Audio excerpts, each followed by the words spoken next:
Good afternoon, everyone, and welcome to the Senate Committee hearings for Transportation. Please join us in reciting the Pledge of Allegiance. Senator Gendro, would you lead us? Sure. I pledge allegiance to the flag of the United States of America and to the republic for which it stands, one nation, under God, indivisible, with liberty and justice for all.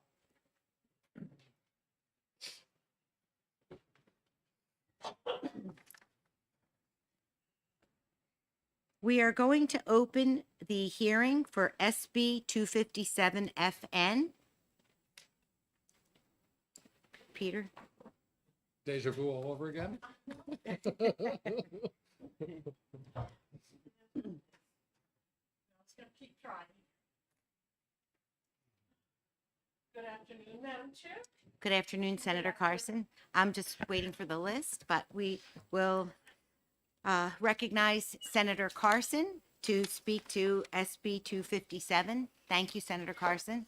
Again, thank you very much, Madam Chair. Good afternoon, and good afternoon to my colleagues on Senate Transportation Committee. For the record, my name is Sharon Carson, and I have the pleasure of representing Senate District 14, comprising the towns of Londonderry, Hudson, and Auburn. And I have for your consideration this afternoon Senate Bill 257 FN, relative to access to driver's licenses information for legitimate business purposes.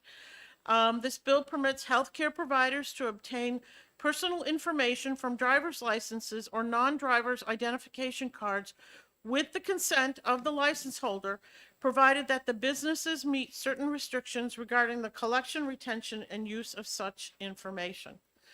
Madam Chair, this is the second time that I have sponsored this bill to allow healthcare providers to scan a picture of a driver's license or non-driver's state identification card and codify this action as a legitimate business purpose in the Motor Vehicles Driver's License Statute. Healthcare providers must take every precaution necessary to ensure that they are working with the right individuals obtaining healthcare services. Having access to and the ability to retain a picture of a patient is an additional tool in the toolbox to increase patient safety and reduce fraudulent activities. Unfortunately, it is a reality in our state that both intentional identity theft for receiving medical services and unintentional mistaken patient identity do happen, but these situations could be deterred if a patient's photo identification is available. Senate Bill 257 includes strong language that was discussed last year to ensure that patients are explicitly asked for their consent to share their photo and to allow the healthcare provider to retain a copy. A patient can also ask for that photo to be removed so long as no criminal inquiries are underway. I urge this committee to support Senate Bill 257 to ensure proper patient identification and to ensure fraud reduction efforts. Thank you very much for your consideration. Do members of the committee have any questions? Thank you, Madam Chair, and thank you, Senator. So I wonder if you expand a little bit upon about why our health providers in the state really need this. Thank you very much for your question, Senator. As we know, we do have problems with drugs in our state, and quite often, sometimes people will pretend to be other people's. They will assume someone's identity in order to get access to prescription drugs, namely opioids.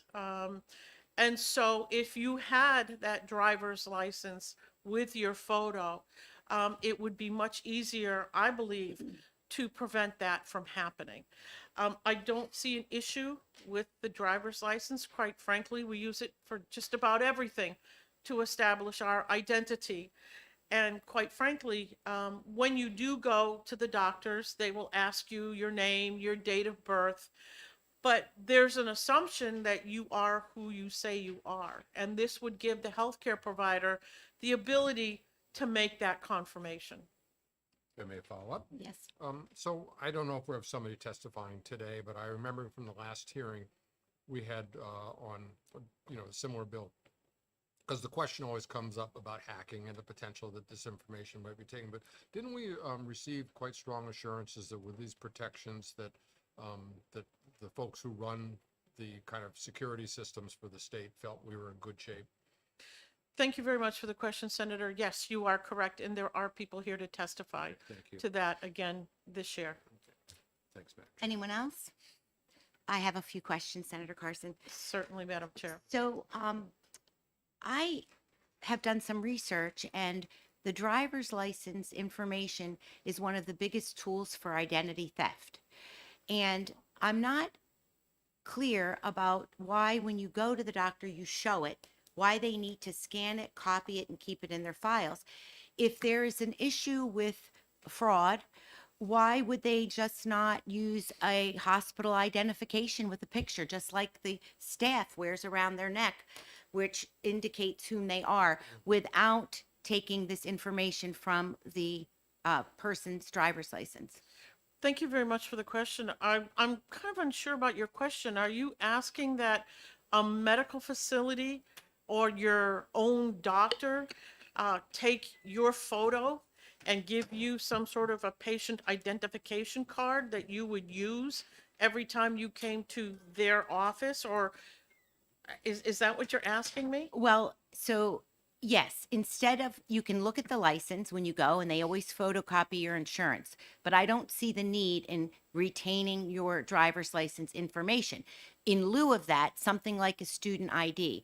And you can't, our federal government can be hacked. It's not a safe practice, no matter what reassurances are given. Senator, if you look at your driver's license, you have your name, your address, your height, your weight, color of your hair, the color of your eyes. I don't see that as being an issue, especially today, in today's society, because of social media. We give this stuff away all the time. I don't see that as a problem. On the backside of the license, Senator, is where all really, I think, important information is encoded. And nobody can access that except the Department of Motor Vehicles. A police officer can take your driver's license and scan that information. We have made some really good additions to that concerning individuals with autism, people who have health conditions that they believe the police should be aware of. We already do that, and it's already on your driver's license. We're talking about medical personnel. I think that if we were to require doctors to produce identification cards for their patients, think about all the different specialists we might go to see that might be outside of our general practitioner's practice. You'd have a wallet about that thick with identification cards. We have one identification card that has really been universally accepted as establishing an individual's identity, and that is your driver's license. We all carry one. We all drove to get here today, at least I hope so, and we all have a license. So why do we need to recreate the wheel? It is secure.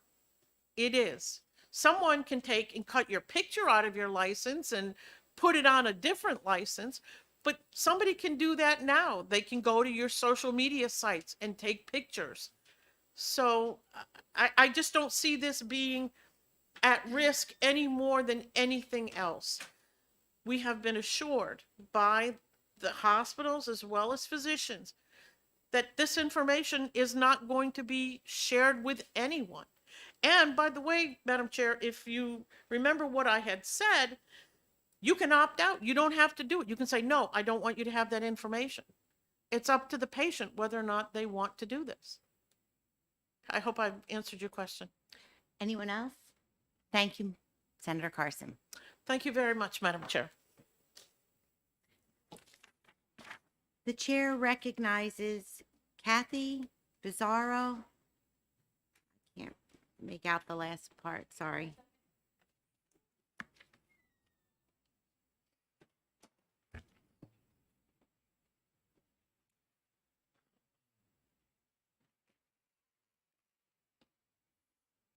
Good afternoon, Madam Chair, members of the committee. For the record, my name is Kathy Bizarro Thunberg. I'm the Executive Vice President, New Hampshire Hospital Association. I represent all 26 acute care hospitals and all specialty hospitals in the state. The Hospital Association is in strong support of Senate Bill 257. We want to thank Senator Carson for agreeing to sponsor the bill and for Senator Waters for being a co-sponsor, as well as Representative Pearson. Specifically, I'm testifying on paragraph D in the bill, which amends RSA 263-12X and provides appropriate flexibility for healthcare organizations to scan and store a picture of a driver's license for legitimate business purposes while protecting the individual's information. Today, I will provide background on why this practice is important for hospitals.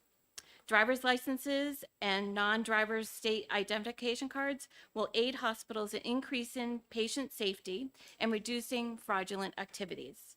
Currently, hospitals are unable to scan and store a picture of a driver's license or non-driver's ID, but allowing this practice, which is a legitimate business practice, through Senate Bill 257 will have three main effects.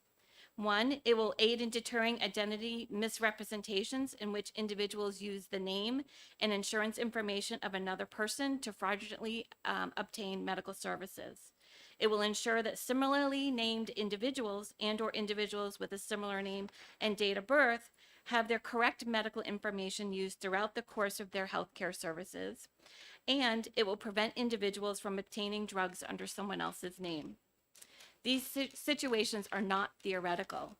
In our discussions with our hospitals, they were clear that both intentional identity theft for medical services and mistaken patient identity during treatment do occur, both of which could be mitigated with these patients' photo identifications at hand. Hospitals currently have policies and procedures in place to assist in the prevention of these situations and are held to the Federal Trade Commission's red flag rule, which require our hospitals to have reasonable policies and procedures in place to identify, detect, and respond to identity theft, or otherwise called red flags. The current inability to scan and store a picture of a driver's license or non-driver IDs, however, does create a barrier to fully adhering to these internal and external rules. If Senate Bill 257 were to pass, a patient's ID would be scanned and stored as an image, and the information on the ID would not be searchable. The image would be used by hospitals for internal purposes only and would never be sold, rented, transferred, or made available to any other person or entity. Patients would be told that hospitals will scan and store their picture from their driver's license or their non-driver's ID for legitimate business purposes for proper patient ID and fraud protection. Hospitals strictly follow federal and state privacy laws, particularly the Health Insurance Portability and Accountability Act, otherwise known as HIPAA. They have multiple rules and regulations in place to ensure patient privacy and securely protect patient records. Scanned pictures of driver's licenses and non-driver's IDs would be held to the same privacy and security protections as the rest of the patient's record. In addition, the picture would not be part of the medical record. It would be only part of a separate set. So if a medical record was copied for continuity of care, if a patient needed to have their records shared with another provider, the driver's license or the non-driver's ID picture would not be sent. The language in 257 provides the proper scope to allow this access while also protecting the privacy of individuals, including providing proper notice and consent of the patient, as well as the ability to request the removal of the image by the patient to the healthcare provider. The consent language in Senate Bill 257 was discussed last year when this bill was heard in the Senate as Senate Bill 311 and has been incorporated into this version of the bill. We believe that all hospitals should employ the opportunity to use a picture from a driver's license or non-driver ID to fulfill the purposes of proper patient identification and fraud reduction. Obtaining and storing these pictures will protect patients, will prevent identity theft, and ensure business integrity. The Hospital Association is in support of Senate Bill 257, and we ask for your support as well. Thank you for the opportunity and be happy to answer any questions. Does anyone have any? Thank you, Madam Chair. And thanks for your testimony. And I just will say as an aside that as someone who's dealt with a lot of substance use disorder issues on the Governor's Commission, that this, and we've done so much work over prescribing and so on, that this potentially will save some lives. But I wanted to ask you about a particular issue. We have an email from former Representative Kirk, and I kind of remember this from last time as well. And he suggests that on Section 3 of the bill, or D3, in terms of consent, and he asks, consent is obtained in a form signed or acknowledged by the holder. Correct. But then the addition would be to say, and the form states that providing consent is optional, so be on the form, and that there is no consequence should the holder decline to provide consent. And does that seem okay to you? I think we could look at the specific language. I think the intent in the rest of the bill includes those considerations that we do say in the statute that, or the bill language, that someone does not have to provide it, and that they have the opportunity to say no. Yeah, thank you, man. Just to follow up that, I see that, but I think what Representative Kirk is getting at, and we all know what a bulldog about privacy he has been, that this would be on the form itself. That's really Sure. what it's about. Yep, and actually, this language that is in here about consent came from former Representative Kirk Yeah, last year. yeah. So we incorporated that language, but I understand he's trying to be a little bit more specific with that, so we can certainly take a look at that language. Okay, so I don't know if we could get a copy for you, or I can just give you mine. That would be great. Thank So you. thanks. Thank you, Madam Chair. Anyone else on the committee have a question? Okay, I thank you for your testimony. I'm trying to understand this issue of fraud. If a person comes to the doctor and you have their medical ID and you look at their license, you have now verified that that is that person. Where is the breakdown of the fraud occurring? So a lot of times people may come without an ID, and they may say that I am, another person, and they happen to know their date of birth without the record also having a companion photo. There's no way for the person who's doing the admissions to know that I, am not saying the right information. But if they try to come in with a different name, different date of birth, but the photo doesn't match, then the admissions person really would understand that this is not the right person, and they can do a lot more further inquiries or really trying to escalate what's happened there. So, and it does happen that people will come in, I don't have my ID, here's my name and my date of birth, and they seek and obtain medical services. But if the person's original record had a photo of themselves, then the admissions person would be able to see that it wasn't that person at that time. Well, you might not have a photo ID on record anyway, so this bill wouldn't change that in that situation. That is true, but we're hoping to minimize the amount of fraud that's out there. And we think that a lot of people do share and want to also protect their own information by having their photo as part of their record. So we believe that there's going to be a willingness of individuals to share that information. Thank you. Oh, go ahead. Thank you, Madam Chair. Thank you for your testimony. What is the percentage right now of fraud in the medical industry?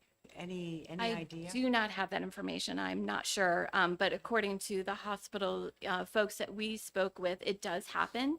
In particular, we talked to the medical records professionals who handle, the patient records, and they've seen it several times within their organizations that people will come in and say, they're somebody else, and then they ultimately find out through their own investigation that it is incorrect. But I can see if there's some maybe national statistics out there that I could share with you. Because I'm thinking, follow up on Oh, this? yes. I'm thinking if it's a small amount, we might be able to do something as far as different, so people don't feel like it's an invasive for them, but to still protect. The other part of that too is, and I'm of course picturing down the road, I'm in an accident. On my particular driver's license, I have a heart right underneath my little picture. I forgot what that means. Organ donation. Okay, so I would want on record somehow that if something were to happen to me, that my organs would be donated. Correct. So this could even be a backup for that, correct? Theoretically, yes. Okay, Yes. I would, if you were an organ donor, I would hope that your physician would know. But if you ended up in an emergency department and they saw your ID and saw the heart, they would know that you were already had consented to be an organ donor. Okay. And there is someone here from DMV that could probably speak to, that specific Okay. item on the driver's license. All right. Thank you. If I can just add one more thing, this is more than just fraud. It's also to ensure that we have the right patient, the right information continues to be shared within that one patient record. So there could be, like I said, similar names or similar name and date of birth. Again, it's, people have twins. They look the same. They may have the same date of birth, but they have different potential pictures.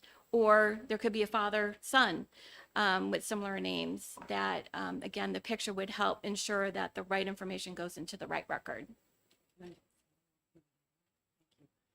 So on the picture thing, I don't look like anything on my driver's license right now. So I'm thinking if something were to happen to me and that's not the same one, but that's just a thought. Thank you. I think that's it. Thank you very much. Thank you.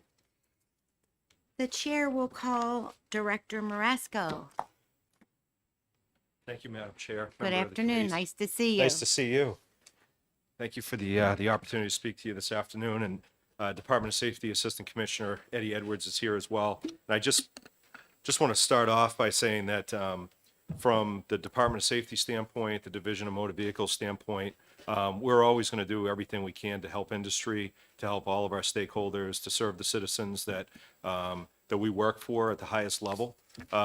So I can tell you on this particular bill, we've had many conversations, and really what it keeps coming back to, and the reason I didn't take a position to support or oppose the bill, is because it really is for the committee to take a look at, and we all need to figure out what is the purpose of the license, the actual credential, and what do we want it used for?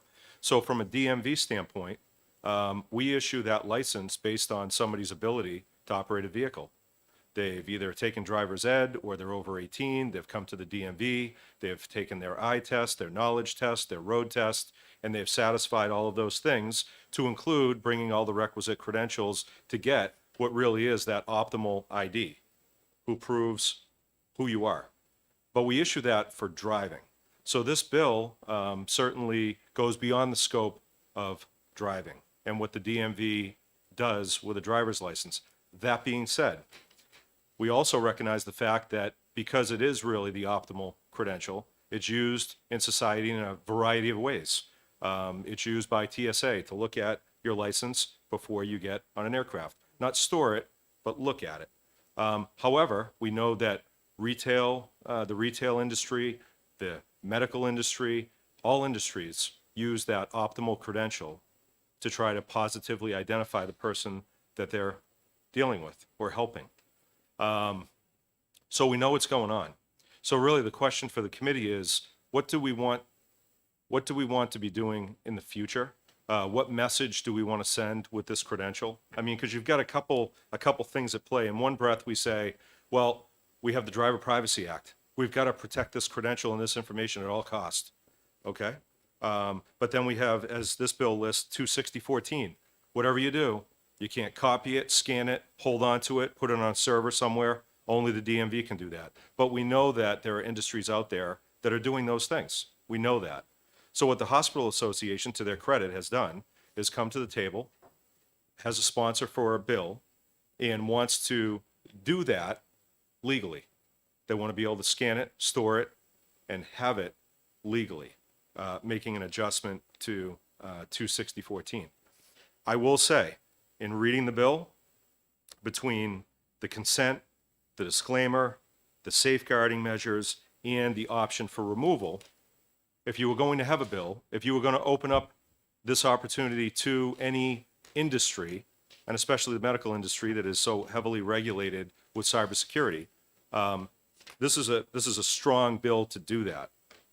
That being said, again, I leave it to the committee as far as the ultimate role of this credential in society. And if you do it for this industry, there will be other industries that will also want to do the same thing legally. They're doing it now, but they're going to want to do it legally. And the question is, does it get to a point where it starts to water down the credential, or get to a point where the credential is more vulnerable to fraud, to identity theft, into those types of situations. I think the actual photo, I mean, it's one thing, the front of the license. So if you scan it, my understanding is just what's on the front of the license comes up. You get the photo on top of that. Now you've got all the biographical information and the photo, and it's on a server, who knows where. It's on a server with the DMV. Anybody's vulnerable in this day and age to, cybersecurity issues. But I can tell you that we work very hard to, on a weekly basis to make sure we make that a priority. So those are some of the talking points that I wanted to just offer to you. I understand what the industry's trying to do. I understand. I will say we did meet with the industry. We did talk about exactly what Senator Ricciardi mentioned, which is why not an ID, like a college ID? But they have some thoughts on that with regards to the issuance of pharmaceutical drugs. So we heard what they had to say, and I think that the testimony that I've offered here is really for you, and I think it's got to be one of those decisions that, are we going to follow the Driver Privacy Act and 26014, and we're going to stay in that lane and safeguard this information? Or are we going to look at this bill and say it's workable and it's one that we're going to open the door to allowing certain industries with certain legislation to be able to hold on to this information as well as the DMV? So with that, that's my testimony, and sir, happy to take any questions that you have. Any members of the committee have questions? Thank you, Madam Chair. Thanks so much. And you, as last time, raised some issues. I just wanted to suggest, and see what you think about this, that in some ways, the legislature has decided to move with a license beyond the simple driving privilege. We include public health information on it and see it as an important tool for public health with the organ donation. We also have had some real input on the driver's license and what it is today because we use it for voting. And with Real ID, which we have passed legislation that is grounded in the licensure, that goes way beyond driving privileges. So I do think that we have a lot of policy precedent in the area of public health and other things. As a skier, I do appreciate slippery slopes. I do. But there is a public health argument here. So I don't know if you see it that way or not. No, those are fair points, Senator. They're fair points. I will say, as I was listening to Kathy testify, a driver license is a privilege. Right from the very beginning, not everybody necessarily gets a driver's license, wants to get a driver's license. You fill out an application, you're making a choice to get a driver's license. And there are things within that driver's license that are also safeguarded, like your social security number, and you can have that information removed if you don't want that, in the system. So there are things that you can do to protect information that way. But I think a little bit of a difference would be, it comes back on this one to 26014, which is legally allowing other entities to scan, photocopy, store the information on a server outside of the DMV, coming back to the Driver Privacy Act. But I agree with you. Real ID, well, it's to fly. That has nothing to do with driving a car. Real ID is to get into a federal building. That has nothing to do with driving a car. So you're right. We have gone beyond the scope of just driving. That's true. It's the ultimate identifier. Any other comments? Seeing none, thank you for your testimony. Thank you, Senator. Are there any other members of the public that would like to speak to SB 257 FN? Seeing none, that concludes the hearing. We will now open the hearing for SB 258.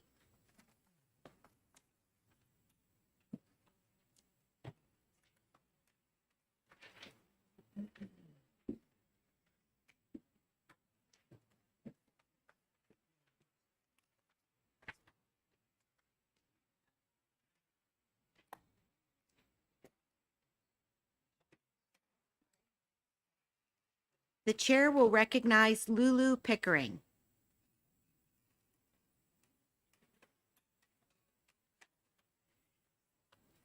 Well, I've never done this before, and I just saw Senator Quacka Perkins leave the room. So I'm first up.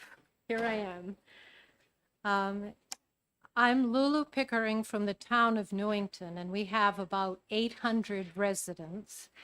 I've been a board member of the Newington Historical Society, and I've spent 6 years on the Newington Historic District Commission.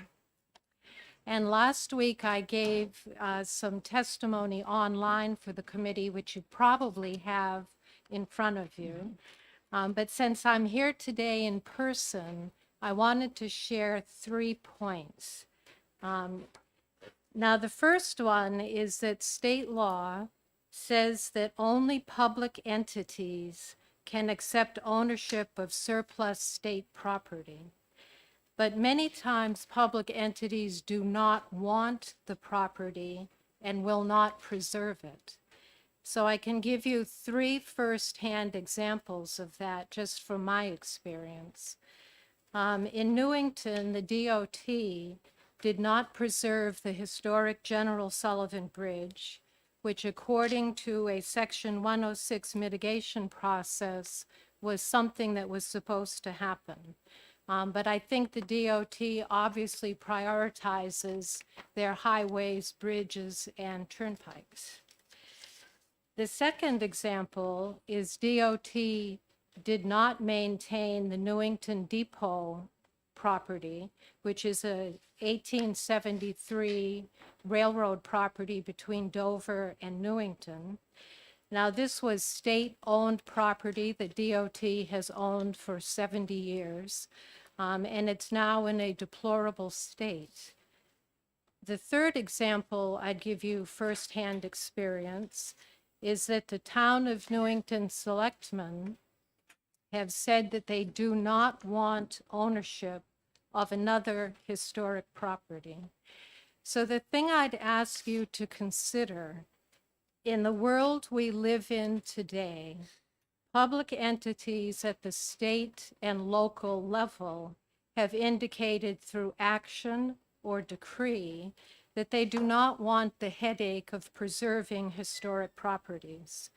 They would rather have these properties sold to a private entity because at least they could then collect property taxes. And I think this approach is happening all across the state. It's not just the 3 examples that I give you for Newington. So you have a situation where nonprofit organizations like we have been, we want to work to preserve these properties. And it's not just historic properties, it's cultural properties and conservation properties. But state law prevents us from taking ownership of surplus state property. Now, the exception to that rule that you have before you today would change that. Now, the second point that I'd like you to consider is that this exception, SB 238, would create another tool for the preservation community for us to use when trying to preserve historic properties. So why not create another option that involves nonprofit ownership of state surplus property? It can only help everyone that is involved in trying to do this and to save our cultural and natural resources. Now, what everybody hears all too often, and I hear it a lot, if you speak with preservation community folks in our towns and our cities, we hear preservation by neglect, preservation by demolition, and preservation by tear down. So we all know that preservation's important. There's all kinds of rules and regulations and committees and processes to do it. But in the world we live in, I think we really need to recognize that state and local public entities oftentimes do not want to preserve a historic property, and they will not do it. So where does that leave us when somebody like our nonprofits in Newington wants to preserve one of these properties. Well, nonprofit organizations have the fire in the belly to take on preservation projects. They're willing and able to write grants. They're willing to hold informational meetings to inform the public about what they're trying to do. They work to fundraise, and they also get down and dirty with building, land maintenance, and repairs. But they need all the help they can get. SB 238 is a step in the right direction. So the third and final point that I want to make today is, are nonprofit organizations able to take on the responsibility of a state surplus property? And I think you'll hear some nonprofits will tell you right up front that they do not have the motivation and they do not have the financial resources to take on another historic property. But some nonprofits will want to do it. We want to do it. Some nonprofit organizations that take on state surplus-owned property will not be successful. But I don't think that should stop us, because some nonprofits will be successful. And this is the same reasoning that holds true for all of our public entities. The public entity can own the historic property, can say that they're going to take care of the historic property. Some of them will fail, some of them will be successful. So in conclusion, I'd like to thank you.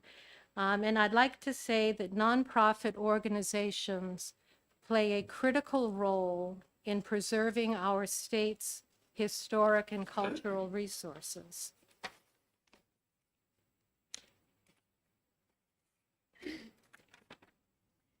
In today's world, we cannot rely only on public entities at the state or local level to do that.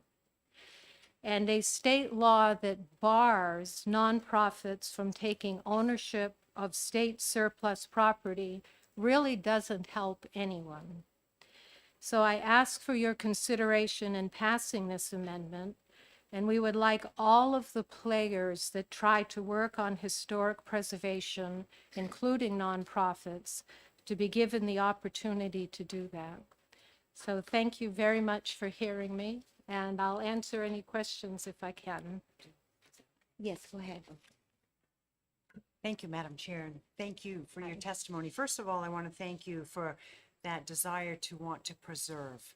I think we live in a disposable society, and it's easy to just out with the old, and whether a demo or whatever. So I very much appreciate that. The second thing that may clear up some of this, town and city real estate or buildings, you have another avenue.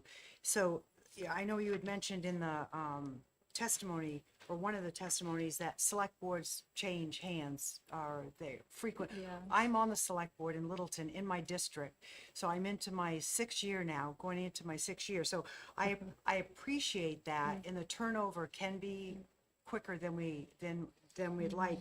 But what we've done in Littleton is taken town and city property and left it up to the legislative body. So the select board is the governing body, the legislative body, we put it on a warrant article to say, would the town like to, and allow them to decide. And then if they say yes, most certainly, and it's happened with a couple different properties, and it's been wonderful. So that may help as far as clearing up the town and city. If that, would help. As far as the state, I'm not sure. I mean, a bill like this could be introduced to take care of that. The other thing too is liability. We have one property in Littleton that we've asked for, and the state says no because of the liability factor. So that may be an issue. Okay, so 2 or 3 different things. I can just give you some feedback on that. The liability issue is we ran a baseball field for probably 9 or 10 years, and the insurance that you get for that kind of a use is the same that the towns require if you're going to use a building. And it costs somewhere maybe around $1,500 to do that. And so obviously, you would need to have liability insurance. We have thought about, do we take this before the townspeople, exactly as you said, to see if they will say, yes, the townspeople want the selectmen to accept the property. I don't know how Littleton works, but that's always a crapshoot. It really requires a huge effort to get information out, to be educating the people about the pros and the cons. And it is probably something that we envision to do next year. But I think the other thing to consider is, but we've been 5 years in the Section 106 process now. And so you're investing all of that time and effort through a Section 106 process. You're successful in saying, okay, the bridge might be lost, but the depot can be saved. You've got everybody's hopes up, and you've been educating people of the importance. And then you run smack into the wall of, even if you're successful, you cannot own it because you're not a public entity. In the written testimony I sent in, I gave you a little bit of the story of us trying to find a public entity, because DOT is a public entity and does not want to be our partner to keep ownership of it and lease it to the Historic Society. The town of Newington Selectmen do not want to do that. When you look at like the Division of Historic Resources by state rule, they cannot do that. They don't have the authority to do that. If you set up a heritage commission that can accept property on behalf of a town under state law, you still need the permission of the governing body, which is the Board of Selectmen, who say no. The other partners we've looked at, like the New Hampshire Preservation Alliance, they're a nonprofit organization just like we are. So I would really, really ask you, you've got people that want to help and are trying to help, but how many years of effort do you have to keep trying to put in to hit these roadblocks? When I can really say to you today, the current law that prevents a nonprofit from taking ownership of state surplus property, I don't see the advantage of keeping that. I mean, there's good reasons to not have it. That's one of the roadblocks we've run smack up against. And I'd like to see it have the exception. Are there any other comments from the committee? Seeing none, thank you for your testimony. you. The chair will recognize Senator Perkins Quokka.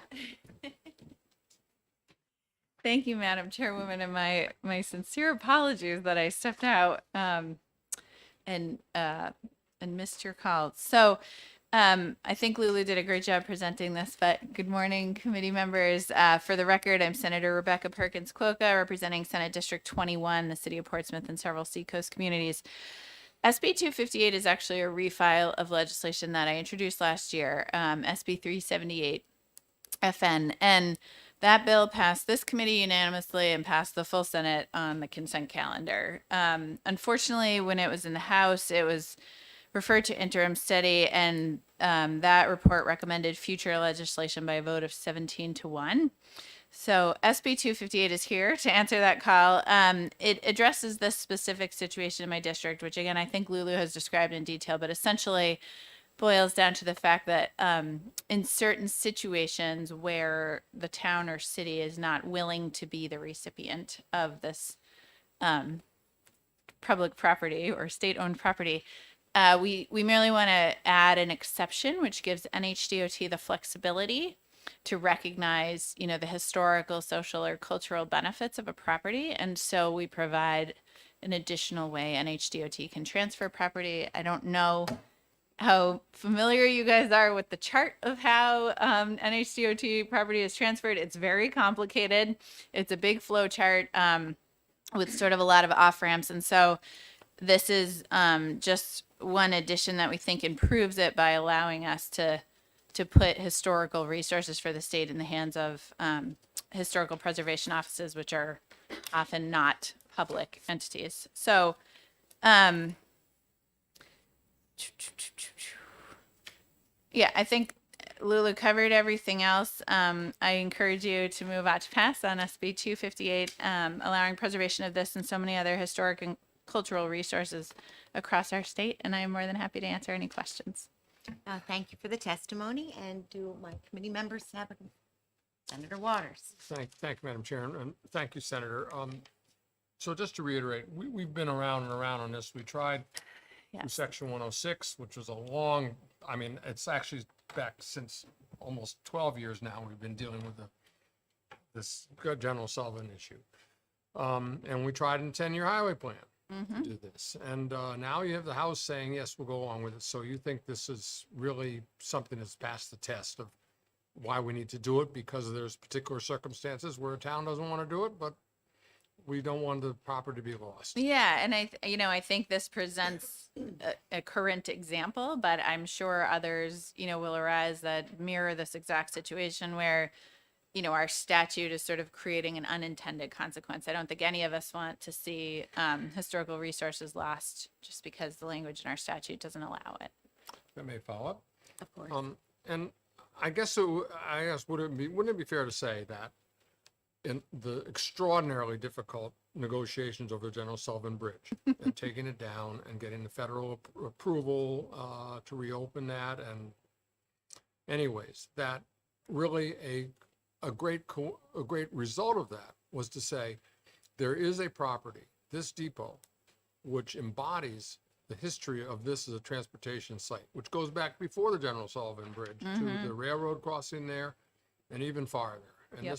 this would be an opportunity, which is what the federal government and the State Department of Transportation agreed upon as the way to provide historical mitigation. So if we don't do this, we're really stuck. Correct. And I think, as Senator Waters is alluding to, it was the intention that sort of the transportation history in this location was honored. And so in attempting to effectuate that, we run into this barrier. And I think that in a time, Lulu made this point, but in a time when municipal budgets are always very tight, I know several of us have that experience, this is a way that we as the state can kind of remove a barrier for one of our organizations, honor the intent of this, as Senator Waters said, over a decade-long negotiation, and sort of fulfill the purpose of making sure all parties sort of received what was promised out of this so far successful replacement of the General Sullivan Bridge. If I just may ask one, last one. Isn't it the case that, given the condition of the building, if we don't act now, it's too late? Yes, in fact, it was too late last year when I filed this too. Every year just makes it more and more expensive to restore this building, and so the sooner we can get this through both chambers, the sooner we can act to Thank save you. this property. Any Any other further members of the questions? committee? Seeing none, thank you. Thank you very much, Senators. The chair will now recognize Steve Labonte.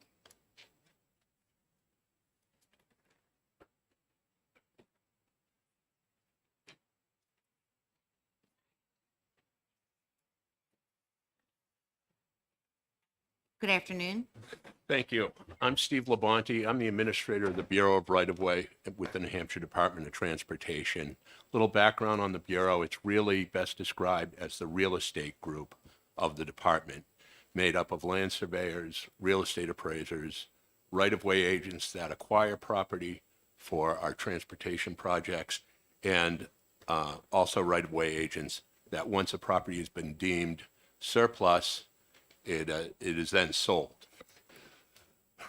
At times, resulting from our transportation projects, the department will take on mitigation obligations. This may be in the form of wetlands mitigation. It could also be in the form of historical mitigation. And so if we take down a historic structure in one location, we need to preserve one in another location. But the department isn't always in the best position to be stewards of those mitigation lands, like wetlands and historic structures. So with this legislation, the intent behind it, and I played a role, or I assisted with developing the language, which comes out of federal, comes out of our 23 CFR 710-403, which is federal highway. And what it does is, what this legislation would allow us to do is transfer these properties to nonprofit organizations, organizations that are willing to be the stewards of them. And when we do this, we do it with such restrictions on the property. And oftentimes we'll also include a reverter clause that should the property cease to be used in a manner consistent with the mitigation needs, the property would then revert back to the state. This by no means would give the department a blank check. First of all, the department has an interest in getting as much as it can for a property, because what happens is that money goes back to the federal government, but it's put in a pool that we can use on future projects. Also, when we're disposing of property that is deemed surplus and was purchased with federal money, if we would want to do it at less than fair market value, we also need the approval of federal highway. So it's by no means a blank check for the department to start selling off property for pennies on the dollar. I'm happy to take any questions that you may have. Questions from the committee members? Seeing none, thank you for your testimony. The chair will recognize Jack Rudderman. Chair, Good afternoon. good afternoon, members of the committee. My name is Jack Ruderman, and I serve as the Public Affairs Manager for the New Hampshire Housing, which is formerly known, and it is in statute, as New Hampshire Housing Finance Authority. So we are sort of coming at this bill from a different perspective. Our mission is to promote, support, and finance affordable housing throughout the state. And toward that end, we are sometimes interested in state surplus properties for their potential to develop multifamily housing projects. One of the sticking points for us at times has been the requirement that the property be acquired at no less than fair market value. So what this bill would do for the housing sector is essentially give us another tool for trying to develop more housing around the state. And we've had discussions with DOT, had a meeting with them for a couple of years now, and those have all been very constructive. We have a good working relationship, and for that reason, we're confident that the implementation of this legislation would be beneficial, at least in theory. We still would have to find properties that were appropriate, and DOT would still have to have an interest in disposing of them at less than fair market value. And as Mr. Labonte said, that would need to be approved by Federal Highway Administration. So whether we get there is anybody's guess, but this certainly clears a path and makes it a potential new tool for increasing the supply of housing. Thank you, and I'm happy to take any questions. Members of the committee? Seeing none, thank you for your testimony. Thank you. Are there any other members of the public that would like to speak to 258? You may come forward.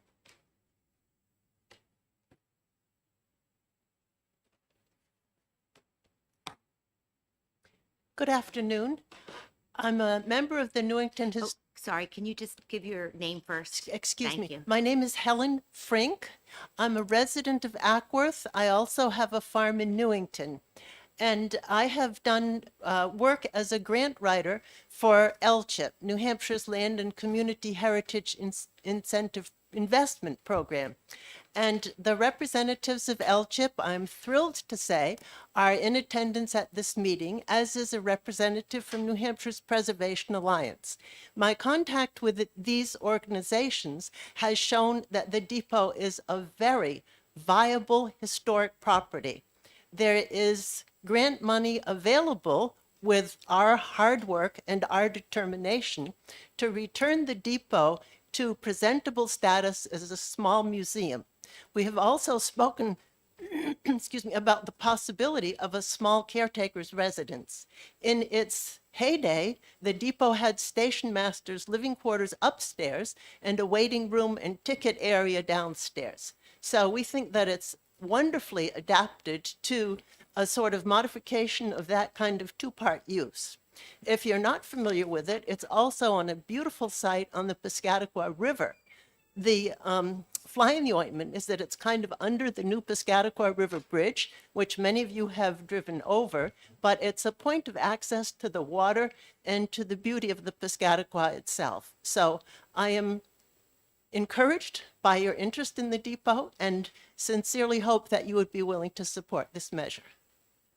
Are there any questions that I can answer? It's good Nope. to see you. Seeing none, thank you for your testimony. Thank you very much. Again, are there any other members of the public that would like to speak to 258? Seeing none, that concludes the hearing for SB 258, and we are going to be in a 5-minute recess.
We all here? Yeah.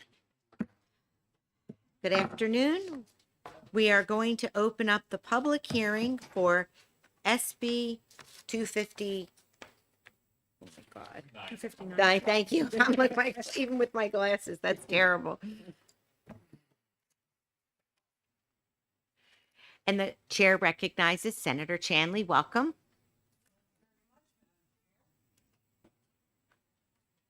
So, good afternoon, Madam Chair and committee members. My name is Shannon Chandley, and I am privileged to represent District 11 in the New Hampshire District Senate. That includes the towns of Amherst, Merrimack, Milford, and Wilton. I come before you today to introduce Senate Bill 259, an act relative to traffic and safety improvements on Route 101 in Bedford, Amherst, and Milford. I apologize for not turning on the mic. Thank you.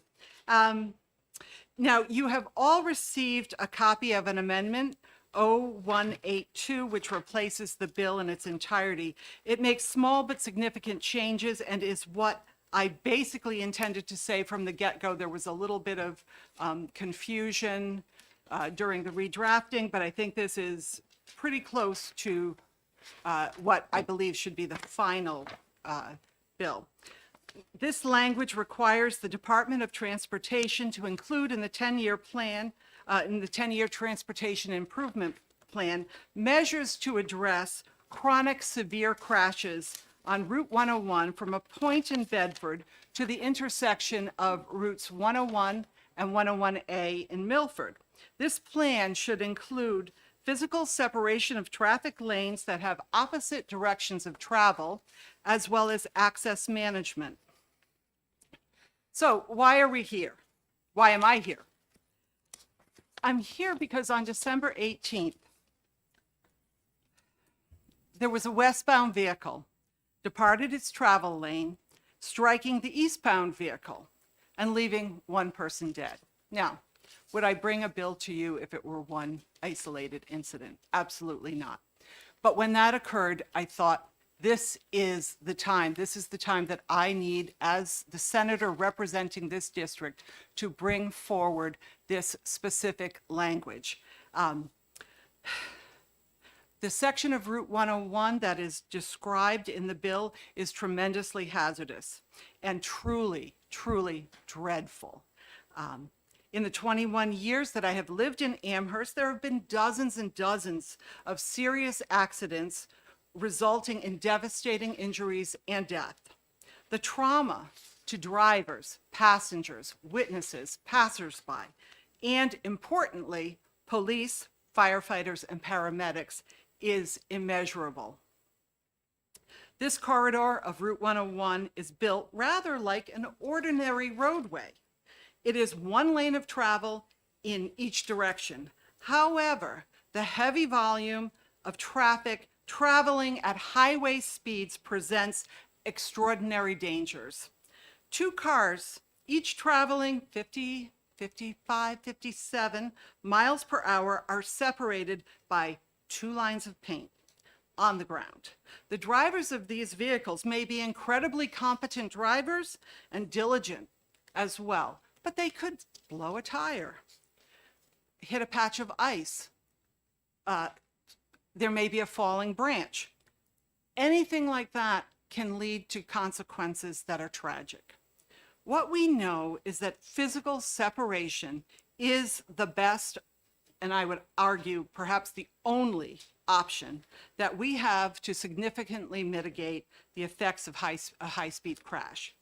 I'd like, particularly to acknowledge the efforts of the Department of Transportation to address the Route 101 corridor. Their plan is an improvement, and for that I am very grateful. But without specific features referenced in this proposed legislation, I fear we will be here again. I know too that the department will analyze the cost versus benefit. And I believe that the greatest mistake we can make is to put millions of dollars into a project that doesn't solve the problem we're looking to address. We have the science, we have the data, and we have the expertise. Let's put it to good use and rectify the situation. I believe that the proposed amendment strikes the right balance. It specifies certain treatments, but it is not overly prescriptive.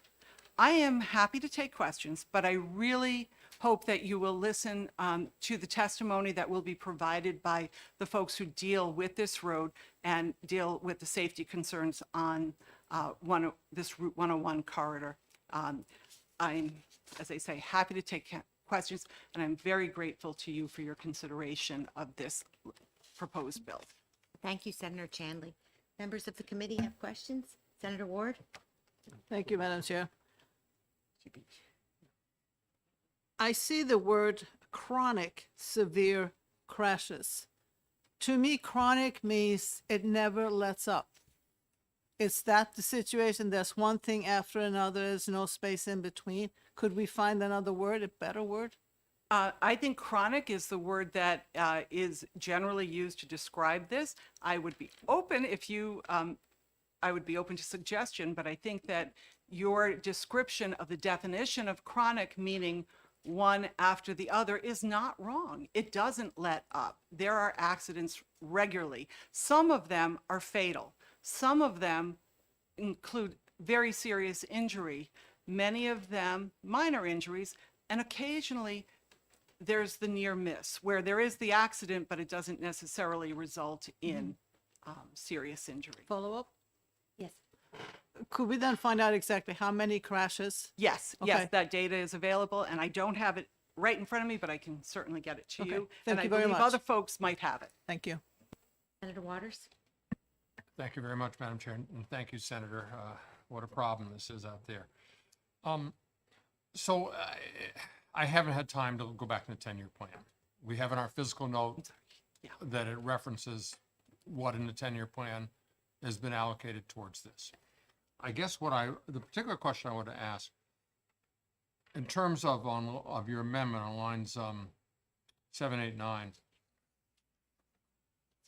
does the 10-year highway plan account for separation of lanes in opposite directions? It does not in terms of physical separations. My understanding is that one of the things that is being considered is spatial separation, but to my understanding, there is nothing mandating that there be physical separation. So if I may follow up, Please. you know, I just don't know, what we will hear about the scale of construction required to do that. I think in my area, for example, Route 16 North, that which is maybe even more issues in terms of speed and the lanes, but to put a physical separation down the middle of that, the footprint that required for miles. So what I'm trying to ask is that if this is the case, that would you be okay with somehow us wiggling that language about physical separation to something like appropriate treatment? My concern, Senator Waters, and I really appreciate your question and your thoughts on this. You have the background in this committee and you understand well the 10-year plan and the constraints that the DOT faces. But I believe that this problem was identified, the solution recommended in 2002. We are 20 years later, and we are still looking at the same problem, and things are not getting better. They're getting worse as the volume of traffic increases.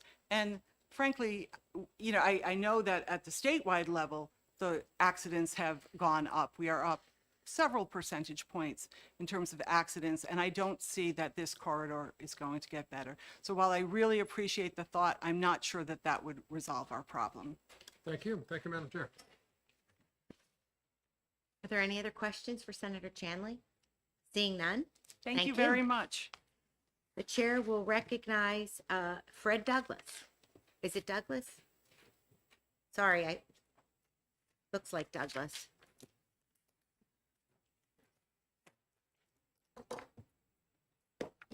Thank you, Madam Chair.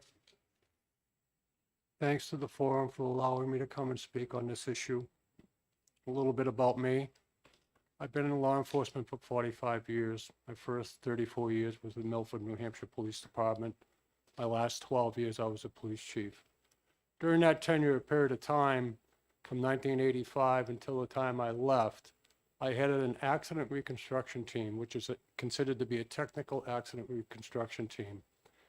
Our job function was to go to accident locations and scenes and conduct a technical accident reconstruction to the causation factor of those accidents.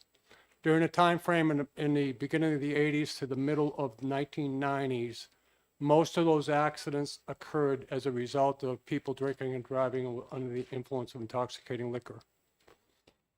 After that, when the DWI laws were strengthened and the sentences were put higher, that dropped off. That showed a positive reflection. In handling these accidents from that period on until the time I retired, June 30th of 2012, which I went to every single major motor vehicle accident and fatal accident on the Milford bypass, I can only tell you and submit to this council that the carnage, the heartache, the terrible scenes that we had to deal with will never go out of anybody's mind that were first responders or family members. In doing so, I pushed and pushed and pushed during the time frame that I was the police chief for further enhancements of safety factors along the Milford bypass and Route 101 in general.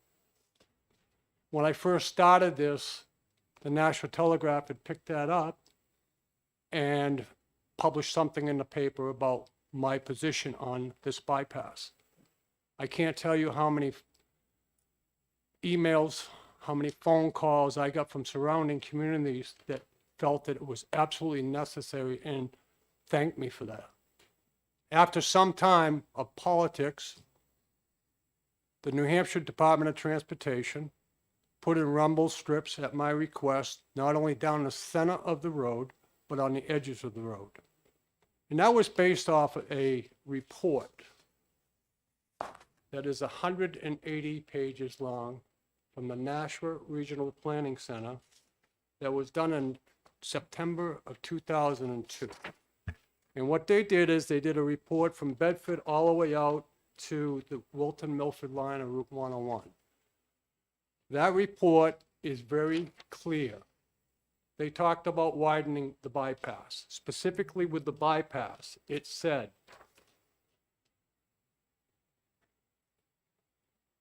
the last 9 years, according to the volume traffic and the length of the segment, this translates into fatality rate of approximately 2.4 fatal crashes per 100 million vehicle miles. By comparison, the average fatal rate in the state of New Hampshire is 1.0 fatal crashes per 100 million vehicle miles. Not only is this segment of the corridor experiencing fatal crashes at a rate that is over 2 times the state average, but also all the reported fatal crashes involving motorists crossing the center line.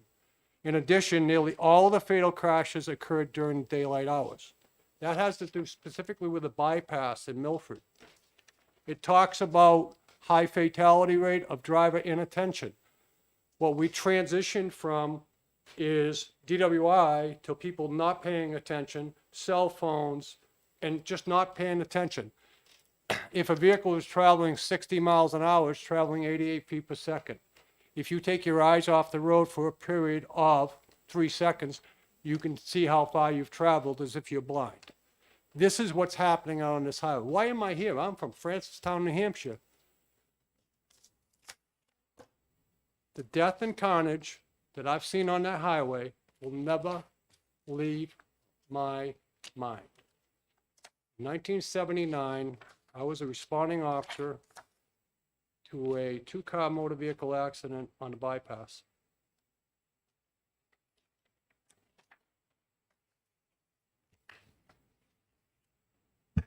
These 3 Conval High School students were hit head-on by a drunk driver on Route 101 bypass and killed instantly, except for Lucy Hurlin, died in my arms. I made it a point at that time after the Peterborough Transcript published this, because after that accident, there were only 3 headstones. I subsequently convicted the person that was driving intoxicated, who was Daniel Berry, to 3.5 to 7 years on each count. He did 21 years in state prison. He took those kids' lives. It was my job to follow that through tenure, to contact the parents every time there was a parole hearing. And I saw the devastation of those families where I would try to contact these people, the parents. They had broken families. There were divorces because of this. At the last parole hearing I went to, I was the only one there. Where am I going with this? That 180-page report that the National Regional Planning Center, I'll make this quick so I don't bore you, gave many options for the New Hampshire Department of Transportation, and I love these people. I've worked with many of them. Had a lot of options, but at a minimum, they said, centerline rumble strips along the edge, and the reflectors cut out in the center of the 2 lanes. When Route 101 bypass was repaved this summer, those reflectors are not there. When it was repaved this summer, the rumble strips along the edge of the breakdown lanes that would grab somebody's attention was never put back. When I saw this happening, I knew the person that was on site for DOT.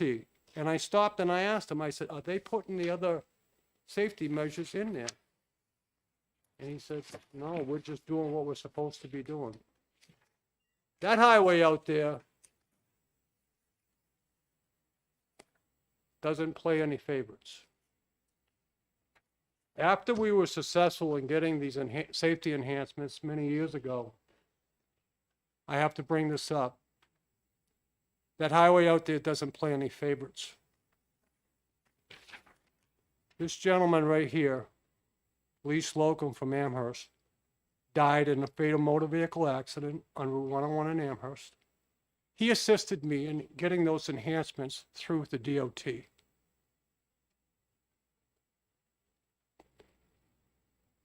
Death out there on that highway, Route 101, does not play any favorites. It could be any one of us, because those enhancements are needed. I'll answer any questions you may have. Do members of the committee have any questions? Thank you, Madam Chair, for taking my question. I'm having trouble envisioning exactly what's happening, and you have such intimate knowledge of that area. Is it a ramp that people are just driving too fast down, and that's what's happening? I don't travel a lot out of Cheshire County, so I think or a map maybe that you can provide us. I think what I can tell you is what the National Regional Planning Center identified in here. And they talk specifically about when you travel from Bedford or if you're coming from Wilton. Once you get to the bypass, they identify this in this report, that the trees are cut so far back on that bypass in comparison to the rest of 101. There's no businesses, there's no lighting. It's cut way back, people get very comfortable and they start accelerating, which causes a problem with reaction time, inattention, etc. And they get comfortable. They use that word in that report. Drivers get comfortable, and what happens is the road is no different, no wider, lane-wise or anything else, or breakdown, than any other portion of the road. But when you come from Bedford, you have some businesses. The road there's businesses and there's trees closer to the edges of the road. There's roads leading off of it. Once you get to the bypass, it's a limited access highway, and they identify that operators are getting comfortable during that segment of that roadway. And that's why they feel the crash rate is so far up. This doesn't even take into account the serious bodily injuries. Most of what I've talked about is fatalities. I don't know if that answers the question, sir, but that's one of the things definitely brought out in that 180-page report. You're welcome, sir. Anyone else have a question or comment? I just would like to ask you one thing. Thank you for that difficult testimony. I just want to make it clear for the record that we know that distracted driving is a huge problem. I think it supersedes now drinking and driving. I want to be clear that that is not what is causing it, but this particular area is problematic from the design of the road. I just want to have that in the record. I think the design of the road plays a factor in it. The federal transportation roadways in the state of New Hampshire and across this country is made out of three things: roadways, operators, and vehicles. If one of those things fail, there could likely be an accident. If two of them fail or they're inadequate, there's going to be an accident. So let me put it in perspective. That an operator, I'll give you a quick scenario of an accident I went to six months before I retired because the rest of my crew was tied up. I went to 101, two-car motor vehicle accident. When I got out there was a tractor trailer truck stopped in the breakdown lane on the straight part of Route 101 bypass. There was a car pulled off that had been going towards Manchester eastbound. And there was a pickup truck stopped in front of the tractor trailer truck in the westbound lane. I went up to the gentleman, nobody was hurt, but these two vehicles looked like you took a huge knife and cut on the driver's side all the way back on both vehicles. What had happened is the gentleman said he was traveling towards Peterborough. He says as he was going up the lane westbound, the vehicle that was coming eastbound started drifting into his lane. And he realized that it wasn't going to stop, and he started to turn to the right, but the tractor trailer truck was stopped with his four-way flashes on. And he was very emotional, and he said, I just turned my head because I had no place to go. The car coming eastbound hit him and basically severed both of these vehicles. I went over and spoke to the lady that was operating the vehicle. I said, what happened? She was emotional, as you can understand, and I felt my heart going out to her, thinking what could have happened. She said, I was driving towards Manchester. I had my hands on the steering wheel. My young child was in the back seat, and I turned like this. And when she did, you're 10 and 2, she drifted into the other lane. I guess my point is, this is what's happening out there. People are going to talk about physical barriers. The report from NRPC talked about that and said, put physical barriers down the center. So these three Conval High School students would be alive today if there was physical barriers back on that date and time in 1979. Because he couldn't have hit them head on. Thank you for your testimony. Thank you. The chair will recognize Bill Oldenburg.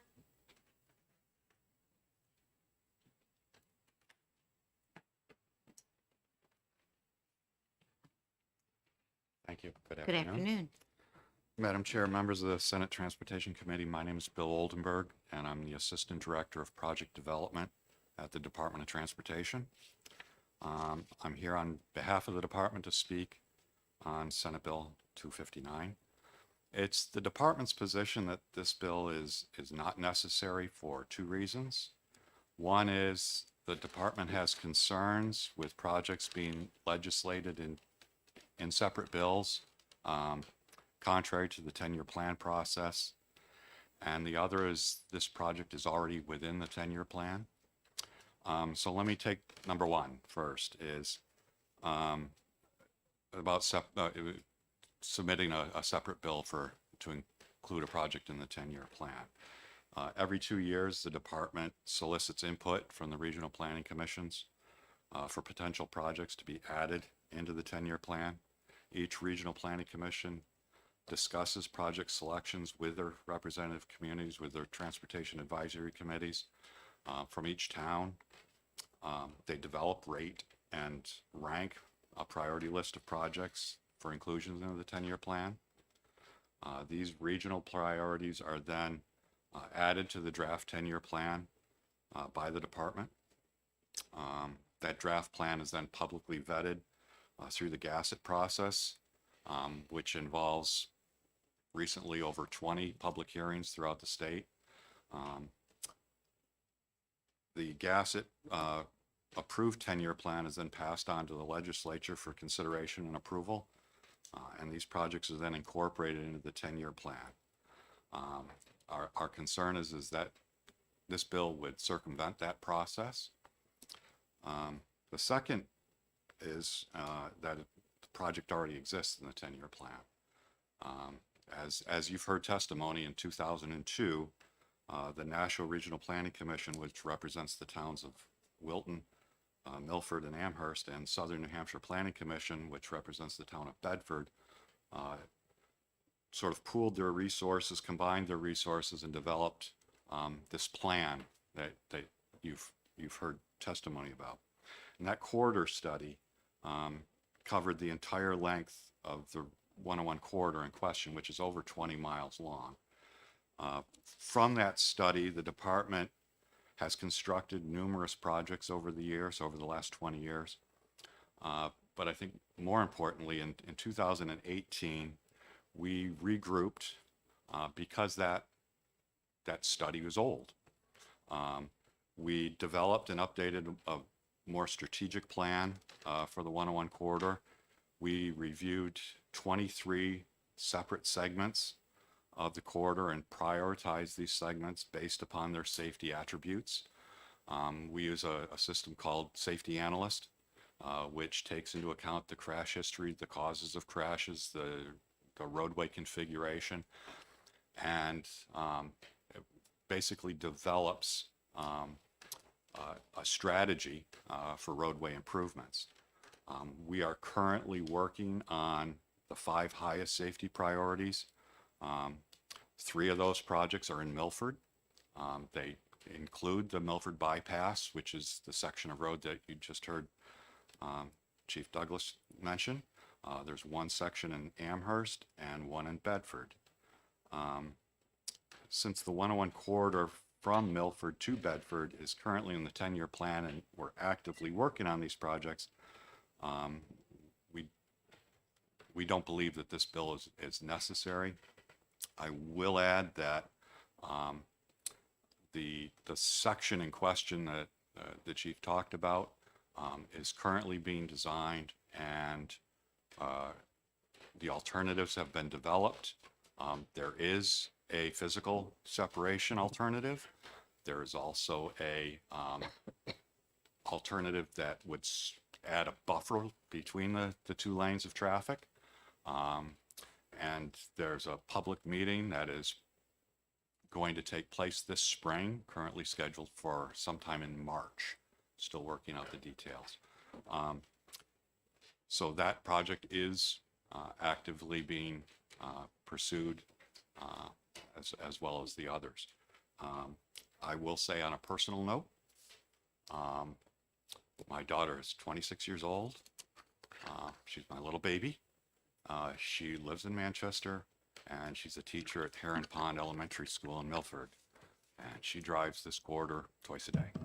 So I understand the safety concerns, and it's something I also deal with every day. So I hear from it from her as well. So thank you for allowing me the opportunity to speak, and I'll take any questions you may have.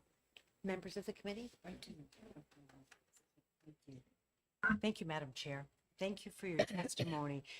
I guess I'm picturing in my mind too, if there were a barrier down the middle there, instead of the 2 yellow lines separating, would it look something like what we experienced going through Franconia Notch, with the guardrails and the 2 barriers there? It could be. So the proposal that we're reviewing now is basically a median barrier, a concrete barrier. Like a Jersey barrier? Jersey barrier. Okay. It could potentially be a guardrail, a double-sided guardrail. The problem with that is that it doesn't stop all vehicles. Tractor trailers, guardrail doesn't stop tractor trailers in all cases. So the concrete barrier is easier to maintain, easier to build. It doesn't look great. We understand that. But It's just functions ugly. better. Thank you. Thank you for your testimony. The chair will now recognize Representative Megan Murray. Good afternoon. Thank you. Good afternoon. Thank you. For the record, my name is Representative Megan Murray. I represent the towns of Amherst and Milford, Hillsborough, District 37. I come to you today, obviously, in support of the bill, which I am a co-sponsor on, but I'm also a mom and a parent in the community. And the experiences that we do have in the community around this, to sort of give you a little bit more of a visual, when the highway sort of starts in Bedford and continues, it is a straight corridor there. And oftentimes there's little to interrupt that flow of traffic once you leave Bedford and head in towards Peterborough. So the rates of traffic do get quite high. Additionally, the on-ramps in that area, specifically Highway 13 onto the corridor, are specifically problematic when there's good weather and especially when there's bad weather. As the previous speaker did mention, parents are concerned as we are driving that with our kids in the car, going to and from practices, and the amount of highway fatalities that we have seen, to your point, Senator Ward, has increased. They are chronic, and the amount of serious accidents that result in serious injury has also increased. The rate of traffic at which you see folks in the very early morning till evening, if I leave my home at around 7:30 to head this way, it is a constant stream of traffic trying to get out onto that highway. There is one on-ramp. I live in Amherst, but there are several left turns that I will not make a left turn on there until there is no traffic, and sometimes I sit for a good 10 minutes and wait until there is nothing in the way. Seeing various sorts of configurations of near misses, whether it is somebody swerving to go around folks waiting to turn left, if you are traveling in towards Amherst, away from Bedford, turning left to the businesses there, or if it's the other direction and you're trying to merge onto the lane from that Highway 13 merge point, are extremely scary, for lack of a better word. And while I do appreciate that the department is working on the 10-year plan initiatives, I do feel that this is something that we have to continue to seek, that we make sure that we're making these accommodations in a timely fashion. So with that, I'll take any questions you may have. Anyone? No? Seeing none, thank you for your testimony. The chair will now recognize Representative Peter Patrigo.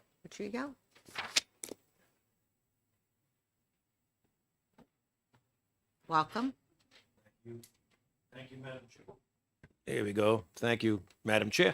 Thank you, members of the committee. I'm Representative Peter Petrino from Hillsborough 43, the town of Milford. And I want to thank Senator Chandley for sponsoring this bill, and I'm happy to be a co-sponsor. I have been a resident of Milford since 1987. And truthfully, my wife and I avoid the Milford bypass.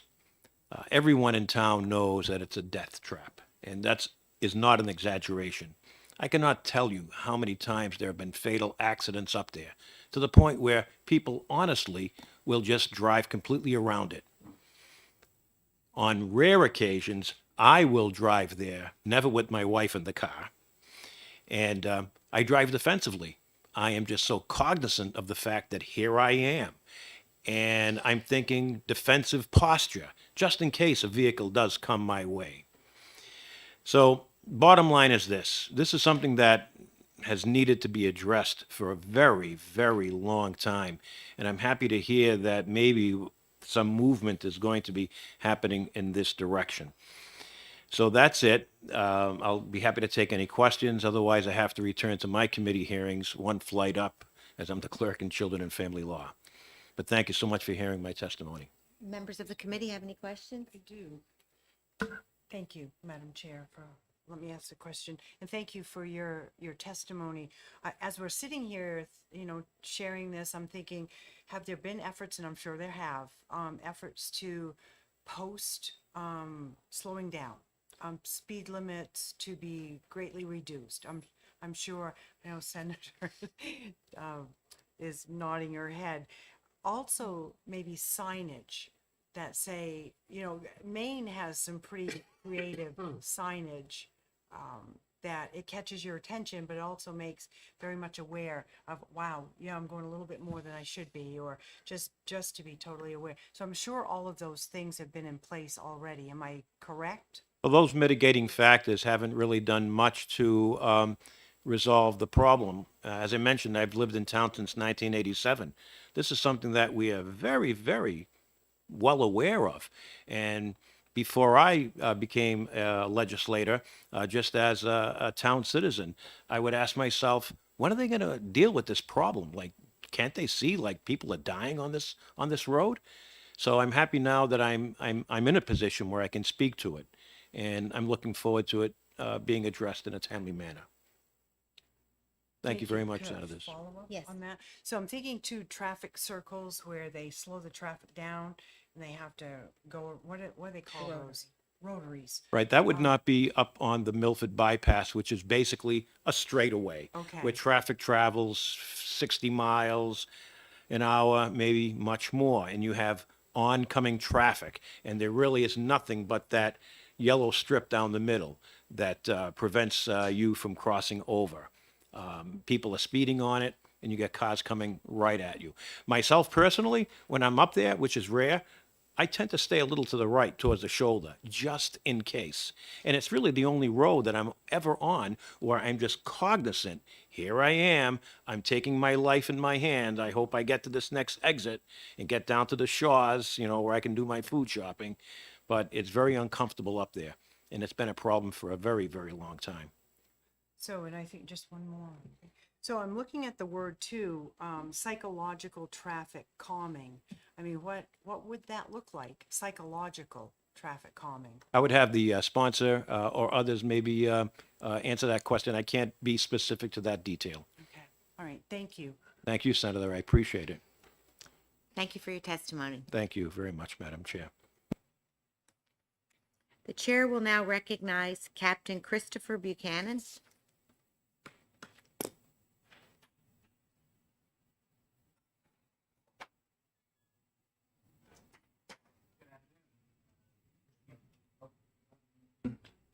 Okay, good afternoon. Thank you, folks, for the opportunity to testify. My name is Chris Buchanan. I'm a captain with Amherst Fire Rescue, where I've served for 16 years.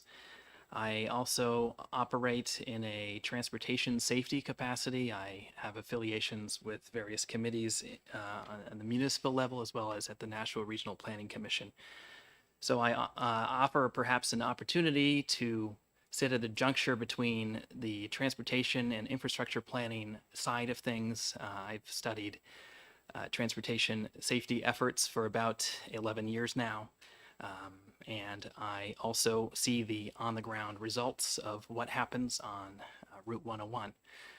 To provide a little bit of context about that, I think the best thing that I could do is describe the first car accident I ever went to, really a crash on Route 101, which was in 2007. I was 18 years old and had just joined the fire department. I had been on the department for about 3 months or so, and I was fortunate not to experience much in those brief 3 months. But my first car accident that I went to, I remember quite vividly, and it was a rather bizarre scene. I've not seen much like it since then, but I remember the lieutenant on the truck having arrived on scene and seen a sea of police cars everywhere, came back from his scene size up to tell me not to leave the truck, basically, in that I shouldn't be exposed to whatever it was that was there. But the event was so complex that my ability to just provide equipment as a gopher to people who were cutting cars open was inevitable in the end. So I remember as I was moving our hydraulic equipment over to a Jeep Liberty, I remember slipping on a kidney while I was doing that, and we managed to get that woman out of the car, and not far away was half of a 19 or 21-year-old boy whose pelvis and spine were completely exposed, just to give you an experience of the severity that we're talking about here.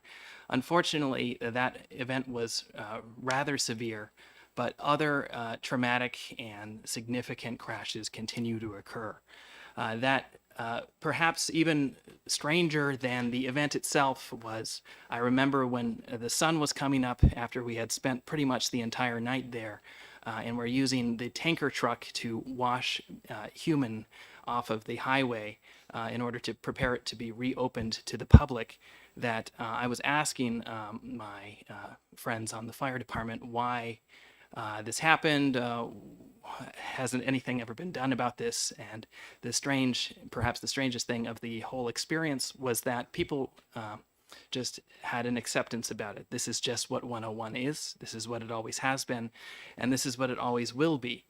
That particular event inspired me to become a transportation safety advocate. And since 2012, in particular, I've been attending GASSET hearings and gotten involved in other regional and municipal planning affairs for transportation safety.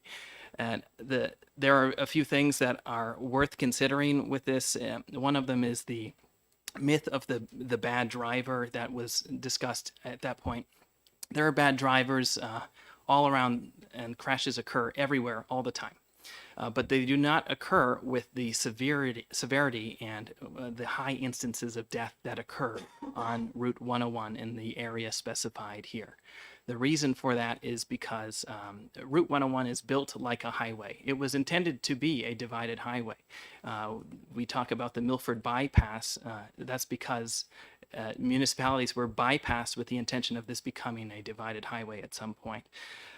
So it looks like a highway, it feels like a highway. The volumes are that of a highway, 27,000 cars per day. It's not a typical road in New Hampshire. This is a highway. It is the major east-west corridor in the state of New Hampshire from Vermont to Hampton. Furthermore, the speeds are certainly that of a highway, but the fact is that while it was intended to be a highway, the highway aspect of it was never finished. We know there are safe ways to make a highway.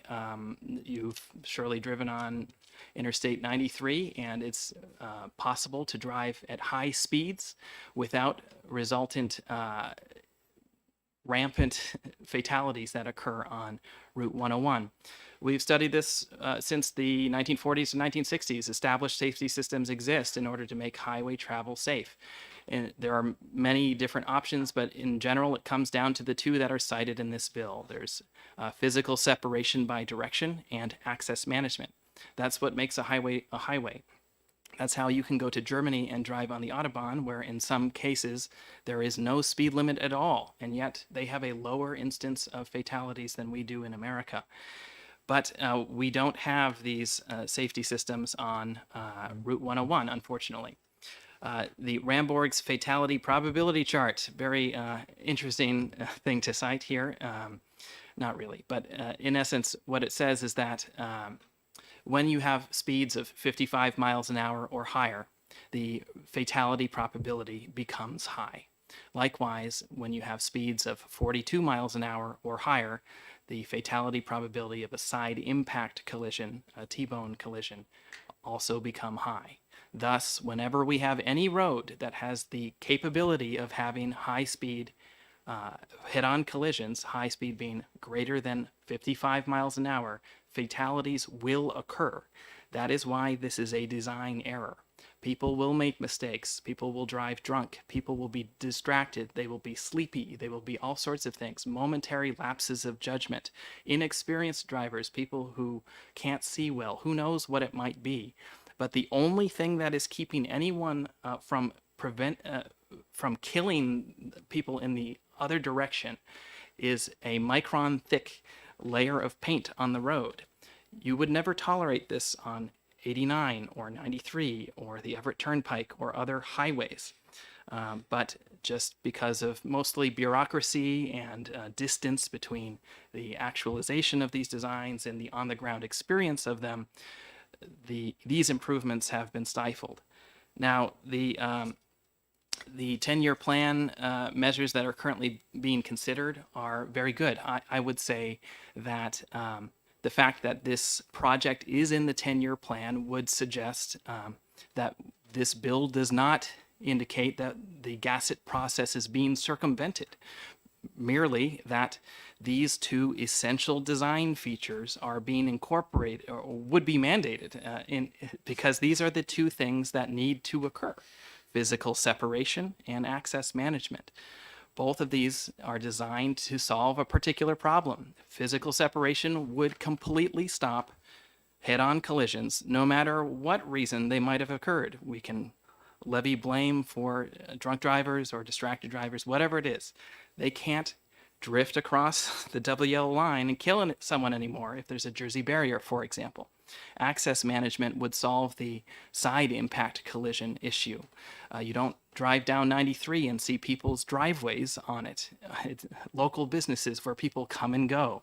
It doesn't operate that way. They have on-ramps and off-ramps, just like part of 101 does, which is part of the issue here. It was half built as a highway and half not. Finishing the job is what is necessary. I've participated in that 10-year plan process, and I appreciate the what it is, the opportunity for people to come and provide feedback. But one must be here and provide this testimony to say that sometimes these processes fail to implement necessary measures, and that is why this bill is necessary. The improvements that have been proposed, some of them in Milford, are things like adding traffic control signals. These sorts of things will not solve the rampant problems that we have. I think I'm pretty much wrapping up here. The last thing I would say is that 101 east of Manchester used to be this same exact problem. But it was through this building that changes were finally implemented. It went through the legislature to ensure that 101 resembles what it is today, east of Manchester, a divided highway, the intent that this was supposed to be. So I just would kind of close by saying I can offer perspectives about infrastructure design and other experiences of what may or may not work. I've had this role for 11 years in the local capacity, but furthermore, these issues really need to stop. The number of people who have been killed here and the things that we're exposed to is not normal. It's 240% higher mortality rate in this section than comparable roads around the state. That cannot be tolerated. I just remember right now, 19-year-old girl driving home from work, her job helping people as a licensed nurse's assistant. Someone drifted across the double yellow line, and then it was our responsibility as Amherst firefighters to cut her dead body out of the car so that the medical examiner could take her away. And these things don't have to happen, and physical separation and access management would prevent them from happening in the future. Happy to take any questions if there are any. Questions from members of the committee? Seeing none, thank you for your testimony. Thanks. The chair will now recognize Representative Dan Leclerc.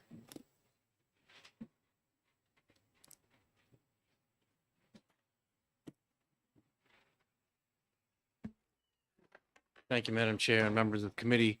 Again, my name is Dan Leclerc. I'm a representative from Hillsborough 34, Amherst. So I'm not going to offer any testimony, probably that's not going to be redundant with what was already heard, so I won't bore you like that. But like Representative Petrino, where I live in Amherst is I'm halfway between 101 and Continental Boulevard. Coming here, I'll go Continental Boulevard just to try to avoid 101 for all the reasons you've heard, and I hope to never, ever have to see what our police and what our fire have had to witness over the years. And I hope that I'm never one of the people that they have to come and rescue or otherwise.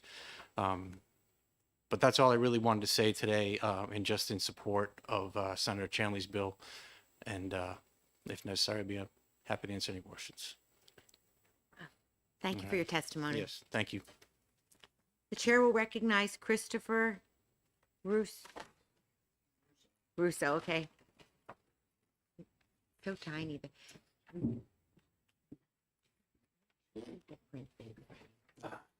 Thank you, Madam Chairman. I appreciate it, members of the committee. As she said, my name is Christopher Russo. I'm with Great Brook Emergency Medical Services. I've been in EMS now for over 32 years and have again, a unique perspective on this particular issue that you're talking about, in that I was also a member of the Town of Milford Ambulance Service for 20 years and lived in the community and commuted on Route 101 for that amount of time as well. So where Captain Buchanan can bring to you a lot of the engineering of the road, I can't give you that. I don't know anything about that. What I can give you is my firsthand experiences, and mostly three in particular as it pertains to motor vehicle crashes on that roadway.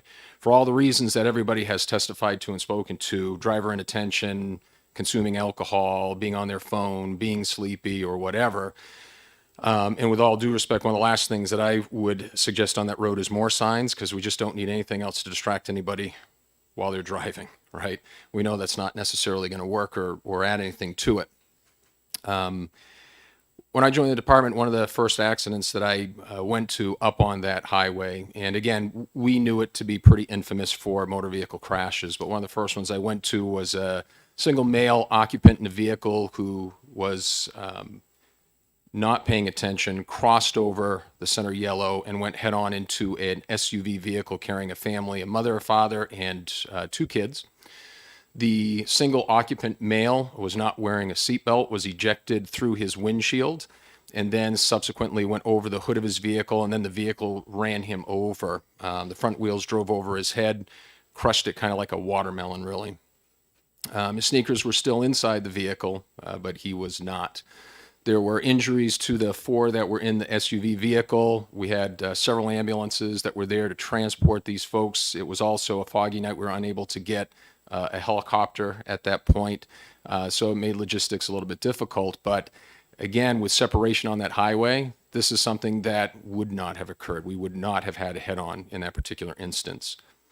Then we have others that it isn't necessarily driver inattention. Sometimes it's just they're in a really bad spot in life. And that was the case of a 17-year-old girl who had decided that she just didn't have anything else to live for, got on 101, found a tractor trailer, veered the highway, and went head on into it. She did not accomplish what she set out to do, but instead managed to get herself crushed inside the vehicle. Both of her arms were fractured. She had head injury, which was bleeding. She had a chest injury, which was bleeding. She had 2 fractured femurs in her legs, one that was still inside the leg, the other one that was poking out through the leg. And it took over 20 minutes to get her cut out of that vehicle, get her extricated, and get her to a trauma center. And you can imagine what the driver of the tractor trailer was feeling as well. He didn't have physical scars, but he certainly had a lot of other things that came along with that as a result of no physical division on that highway. The last one that I would bring up is one that actually Captain Buchanan brought up, and having him recall his recollection of it just reminds me how much older than him I actually am. I can't believe he was a kid when that happened. I was not a kid when that happened. I was actually in the line of vehicles that were involved with that. As I was rounding the corner, there was a bright yellow Corvette that actually had been running from the police. Milford recognized that it was a dangerous situation. As soon as they got the plate, They did the responsible thing. They broke that off. They stopped. They radioed in. They said, "We know who this is, and we'll take care of it at a later time," hoping to give that driver some options to take a more safe action at that point. To which by then, unfortunately for them, it was too late. As he lost control, he passed me and he struck a line of cars involving 5 vehicles behind me. I turned around, came back, and again, I have not served in the military. I respect those that have, and I thank them for their service. However, if I were to describe a scene that looked like war, I would say that was the scene that looked like war. In over 32 years, I've not seen a more severe motor vehicle crash than the one that I saw on that evening, and that was at about 12:30 or so. There were vehicles that were exploded, vehicles that were on fire. There was a debris field of further than 200 feet down the road. I was the first one to arrive on the scene. The first thing I came up to was an arm. The second thing I came up to was the upper torso with half the head missing. And then the third thing I came up to was another body with his head crushed in, where he had been ejected from the vehicle and put in underneath the oncoming traffic of the other vehicle coming the other way. And eventually I found many of the other pieces as well, most of which we couldn't identify. The moral of that was there were 5 different vehicles that were involved, a number of different lives and families that were impacted, 2 fatalities on that scene, 4 that were transported, 1 that was absolutely smashed in her vehicle, which is the one that Amherst Fire worked on cutting out. And I was with her before Amherst Fire got there, trying to make sure that her airway stayed patent with another paramedic who had arrived as well. All of these share something similar in that these accidents didn't have to occur to the severity that they did if there had been some sort of physical separation on that roadway. And make no bones about it, it is a highway. For those of us that have traveled that year after year, that have worked on it year after year and have seen the carnage that comes from that, to leave that road the way that it is and institute no other changes will continue a long line of death on that road. I cannot possibly support this bill enough, and more than happy to answer any questions. Any questions from the committee? Seeing none, thank you for your testimony. Thank you, Madam Chairman. Are there any other members of the public that would like to speak to SB 259 FN?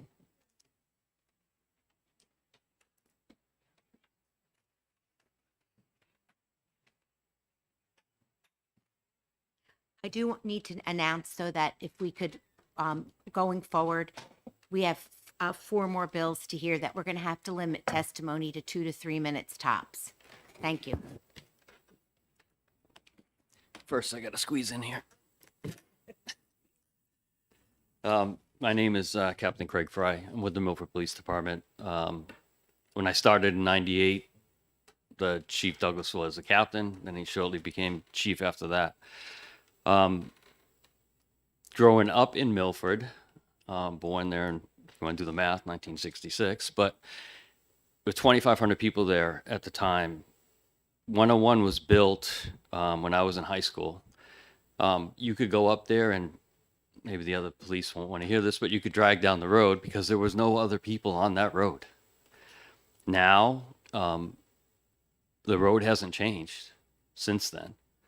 And I can't say that every accident's a fatal, the road handles a lot of traffic that they do not crash. The problem is that the road does handle a lot of traffic. The speeds are there. I've been through 5 rebuilds of 101, 26 years. That's how I'm marking my time now. Every 5 years, they decide to repave the road. I get it. It takes a lot of traffic. It wears out. The problem is this last time, they decided to remove the reflectors in the middle. They did put the grooving down the center of the middle, but they paved over or took out and paved over the ones on the side. We just had an accident the other day where you can't get the people to admit that they were looking at their phone or what have you, but he crossed the road. And he said when he realized he was going off the road, he grabbed the wheel and went to the left and went straight across the road, down the ditch, and hit the trees. So we do have problems, but this last time when they paved it, it's almost as if the state wanted to save money on this project.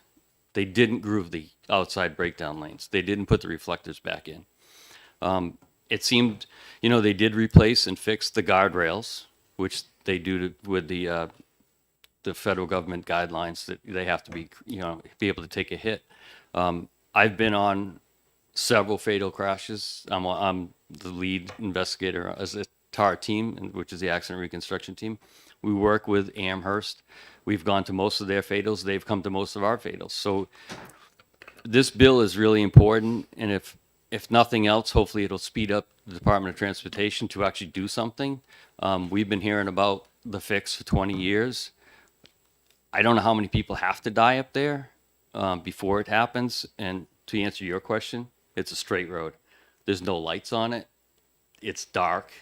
When you get from Bedford going through Amherst, it's a windy, I don't know if you've ever driven from the Hannaford all the way to Milford, but it's windy. It's hard to, not to say that they don't pass, but they do pass, and most of the time there's an accident. But when you get towards Amherst, the Black Forest Cafe, it's wide open. It's a straight shot all the way to the Market Basket at the intersection. So that's the area that I am mainly concerned about. But, and thankfully she's a teacher at Heron Pond. I have 2 kids. I don't allow them off the bypass. We have a motorcycle.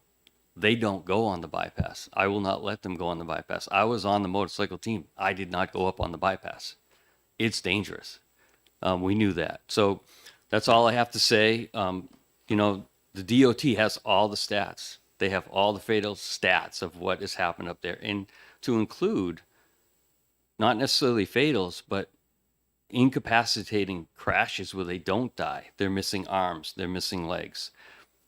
Those crashes should, because that's speed related crashes. We also have an issue with suicide attempts up there.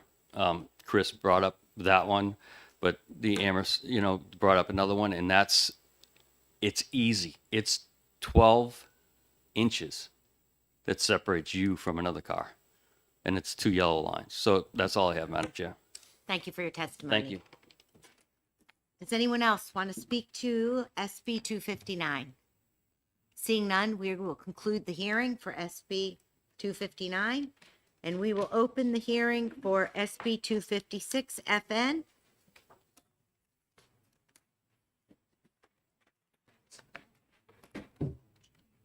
Oh, okay.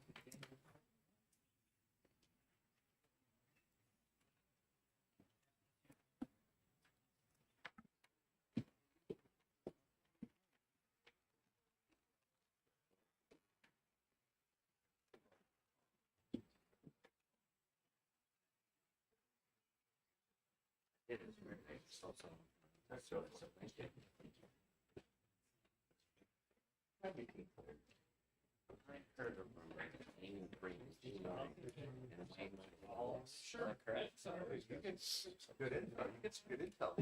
I was glad to hear that. Yeah. I know it's intro. Okay. So I'm really glad to see you.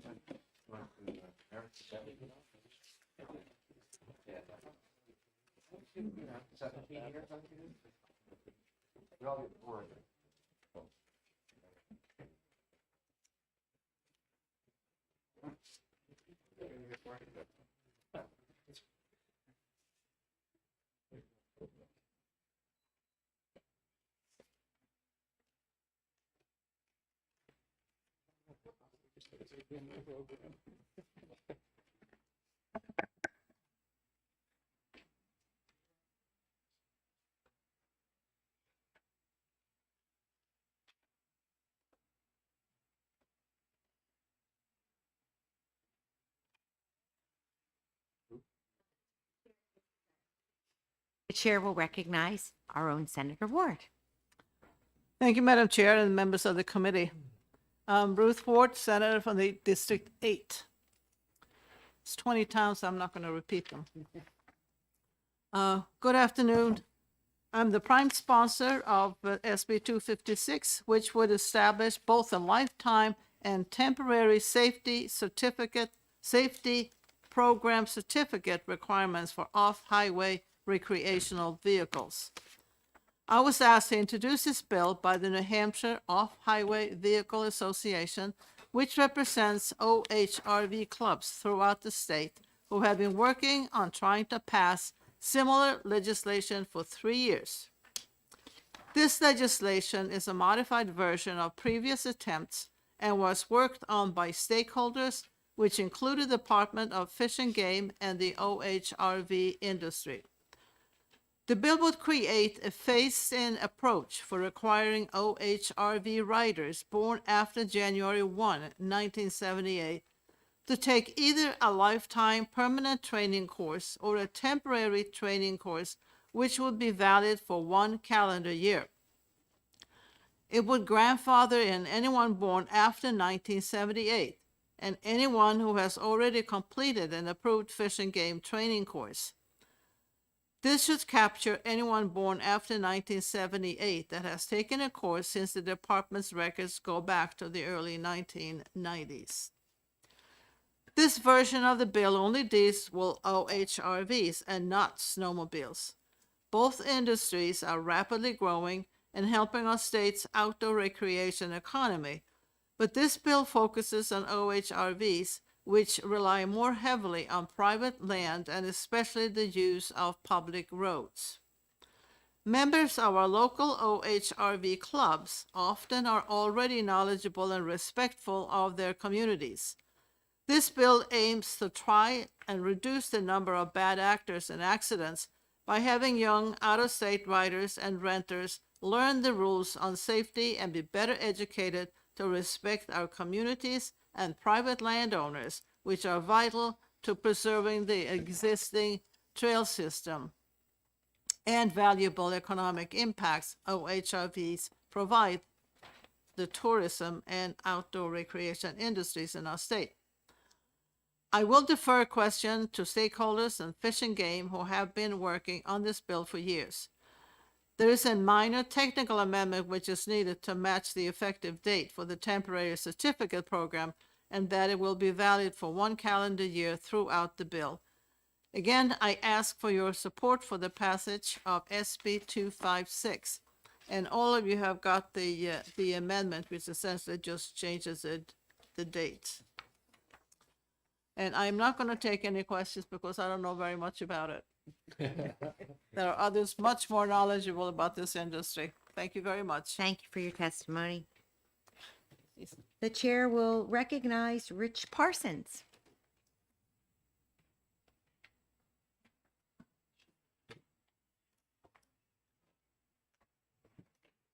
Good afternoon, Chair Rishardi and members of the committee. It's been a long afternoon already, so I'll try to be quick.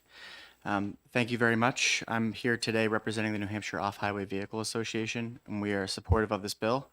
I would like to thank Senator Ward for her sponsorship of this. Senator Waters, I believe, sponsored the first version of this, an omnibus bill back in 2021, and also Fish and Game and auto dealers and other folks that we've worked with to try and come with this solution.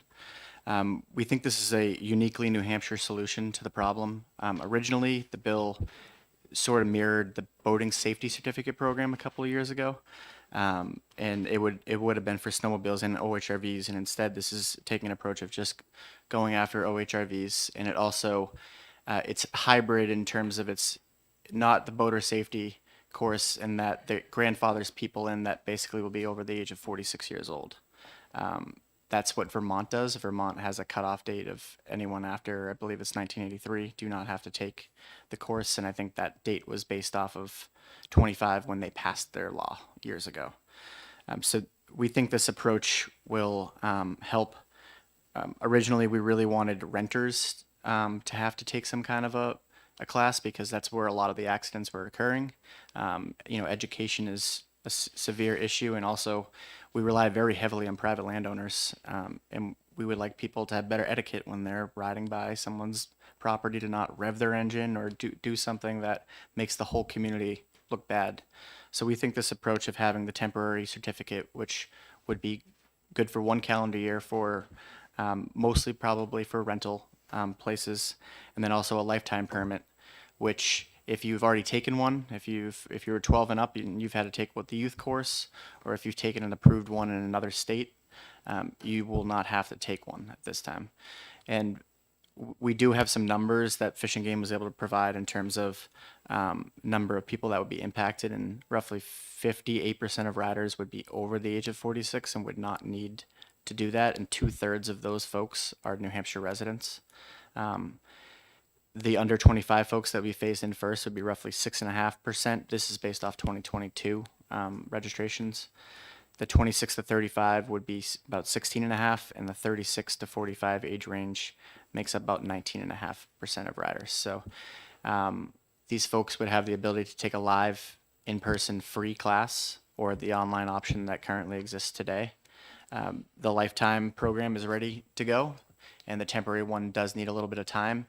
We understand the auto dealers might have some concerns, and they've worked with us on this throughout. So we would just ask for a little more time to be able to work with them on the implementation dates.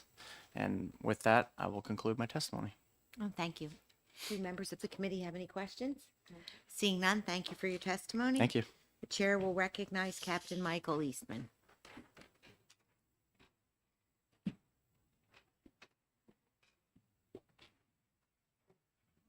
Good afternoon. Good afternoon. For the record, Captain Michael Eastman, Hampshire Fish and Game Department. I am the OHRV coordinator for both snowmobiles and OHRVs, education, law enforcement, registrations. Just as of yesterday, my commission approved this legislation, or supporting this legislation, I should say. We already have in place a OHRV online program, as Rich Parsons said, that there is a fee that goes along with that. It's a little more user friendly than coming to a live class, but we also provide the live classes. The only thing of this legislation that we need time on is rulemaking for the temporary course, and then establishing that online temporary course as well. So outside of that, we are ready for it. Just that you know, accident wise within the state, there are two factors that we see that are the greatest cause of accidents, and that is speed and inexperience. So if we have the ability to get folks experienced and etiquette and things that go along with our program, of course, we think that will be beneficial to our economy and the OHRV community.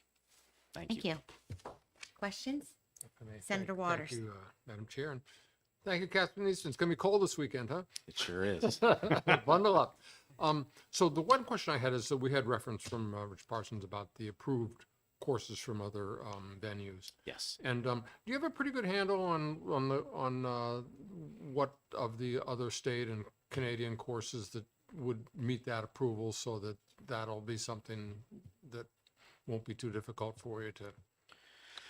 We currently have a list online of the states that we accept, and much before my time, there is a standard that from what I've seen, especially in the New England states, like hours required of a course, things of that nature, and the specific things that need to be touched in that course. And in looking at those across that we actually have the shortest course, which is 5.5 hours for a live course.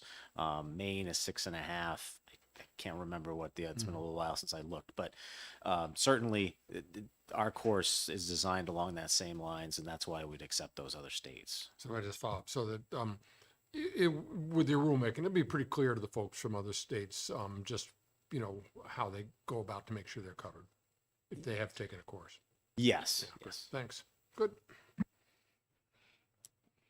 Anyone else? All right, seeing none, thank you for Thanks so your much. testimony. The chair will recognize Dan Bennett.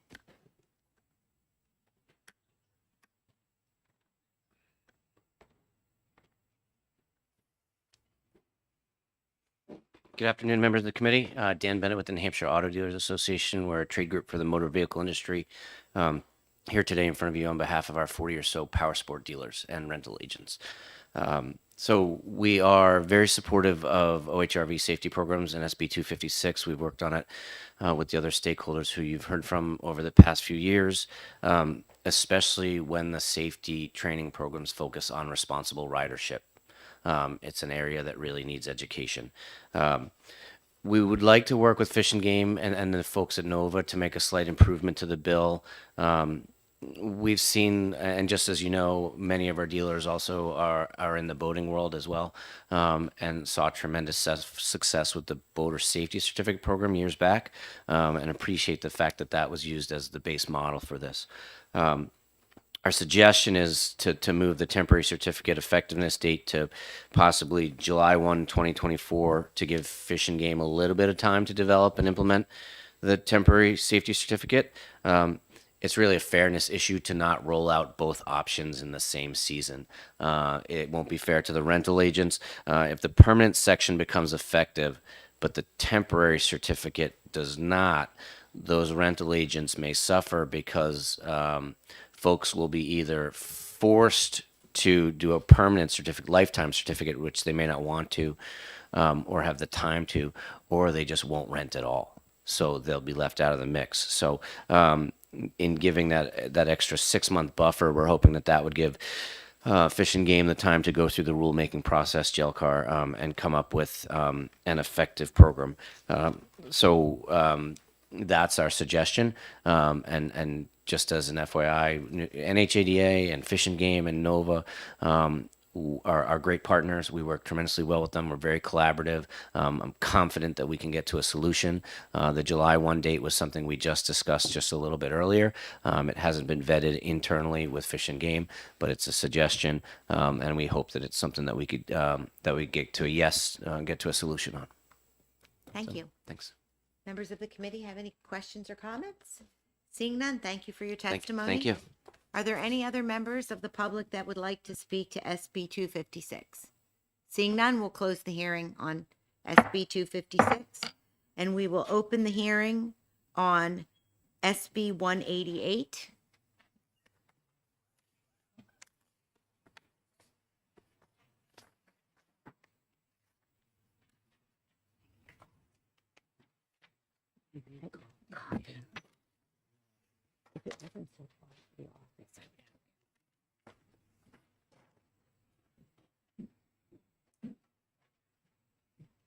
Thank you. Oh my.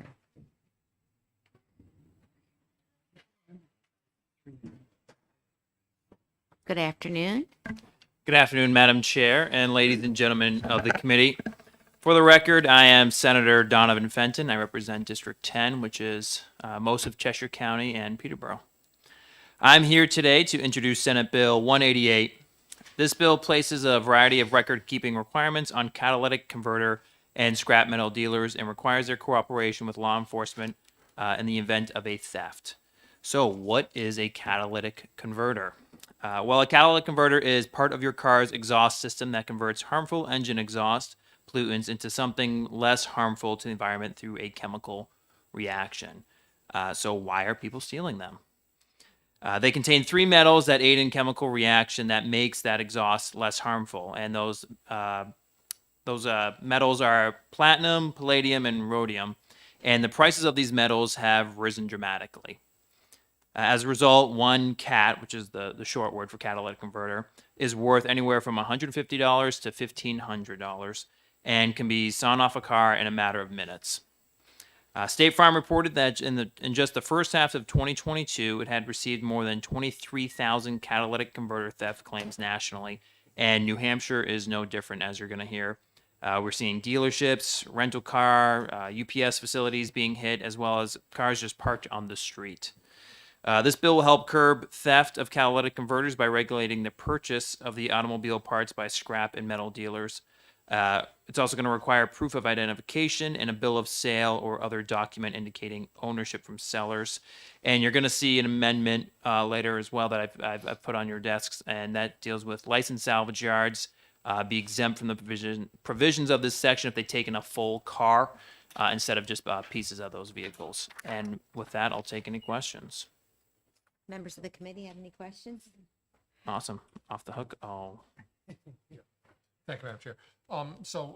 Thank you, Senator. There is some discussion at the federal level on this, but, based on what we've seen in some other states passing this legislation, probably makes, and Maine included, probably makes a lot of sense for us to do it.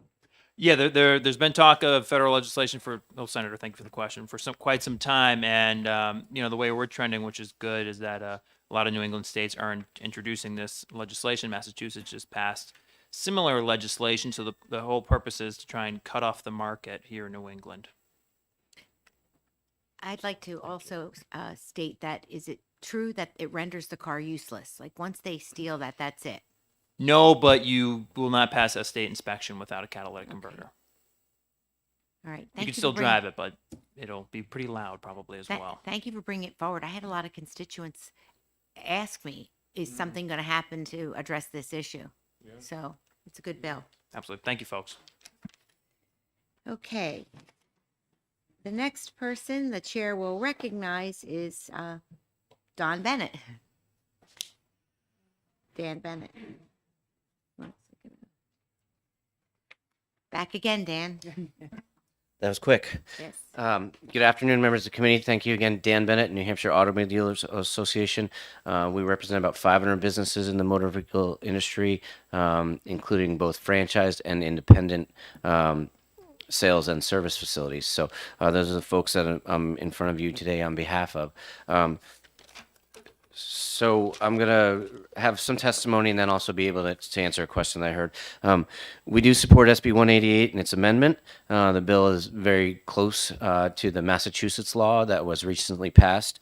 And it'll help create some New England uniformity as it relates to tackling this catalytic converter theft epidemic. I get calls at least once a week from folks, either members or non-members, who are having this issue.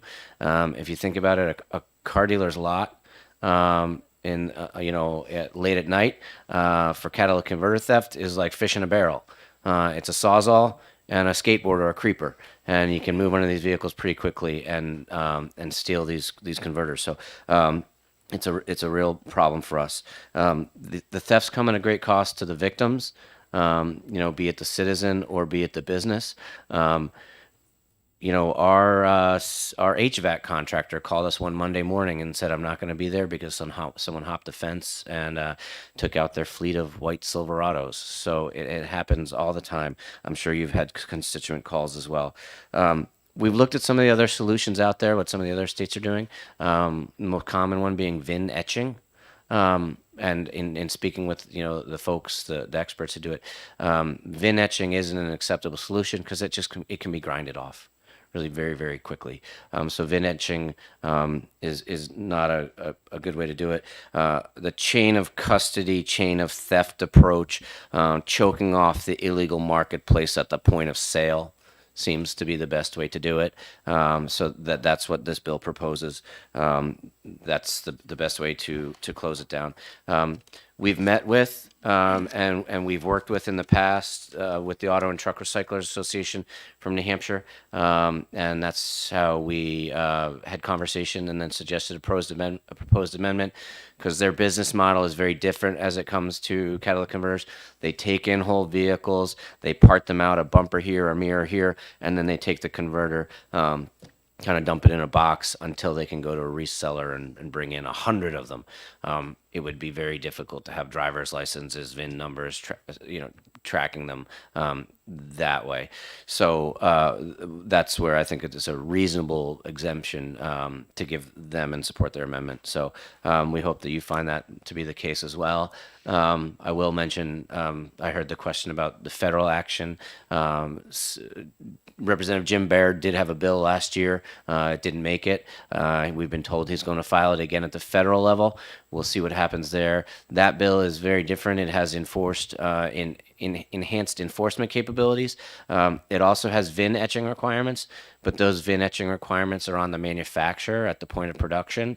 So by the time new vehicles that rolled off the assembly line and really made it all the way out, the average age of the vehicle is 12 years, right? So by the time that all those vehicles with those OEM etched numbers on it really made it into the marketplace, it's got a really long tail. It'd be a really long time before that became an effective an effective, enforcement mechanism. So that's why it's really been left to the states. 26 states in the past 2 years have taken action on catalytic converter theft. So I think it shows how prevalent an issue it is. So I'll stop there unless there's any questions that I may be able to answer.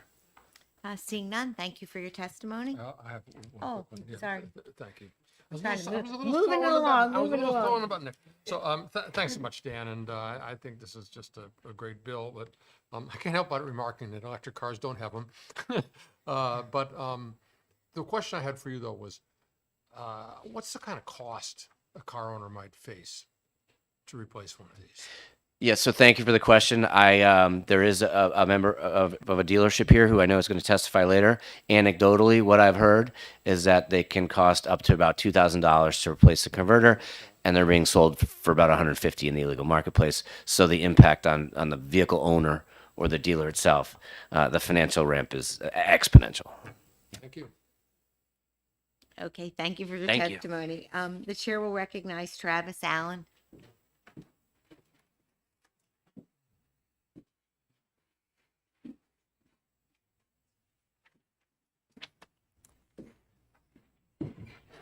Good afternoon, Chair Ricciardi, Vice Chair Waters.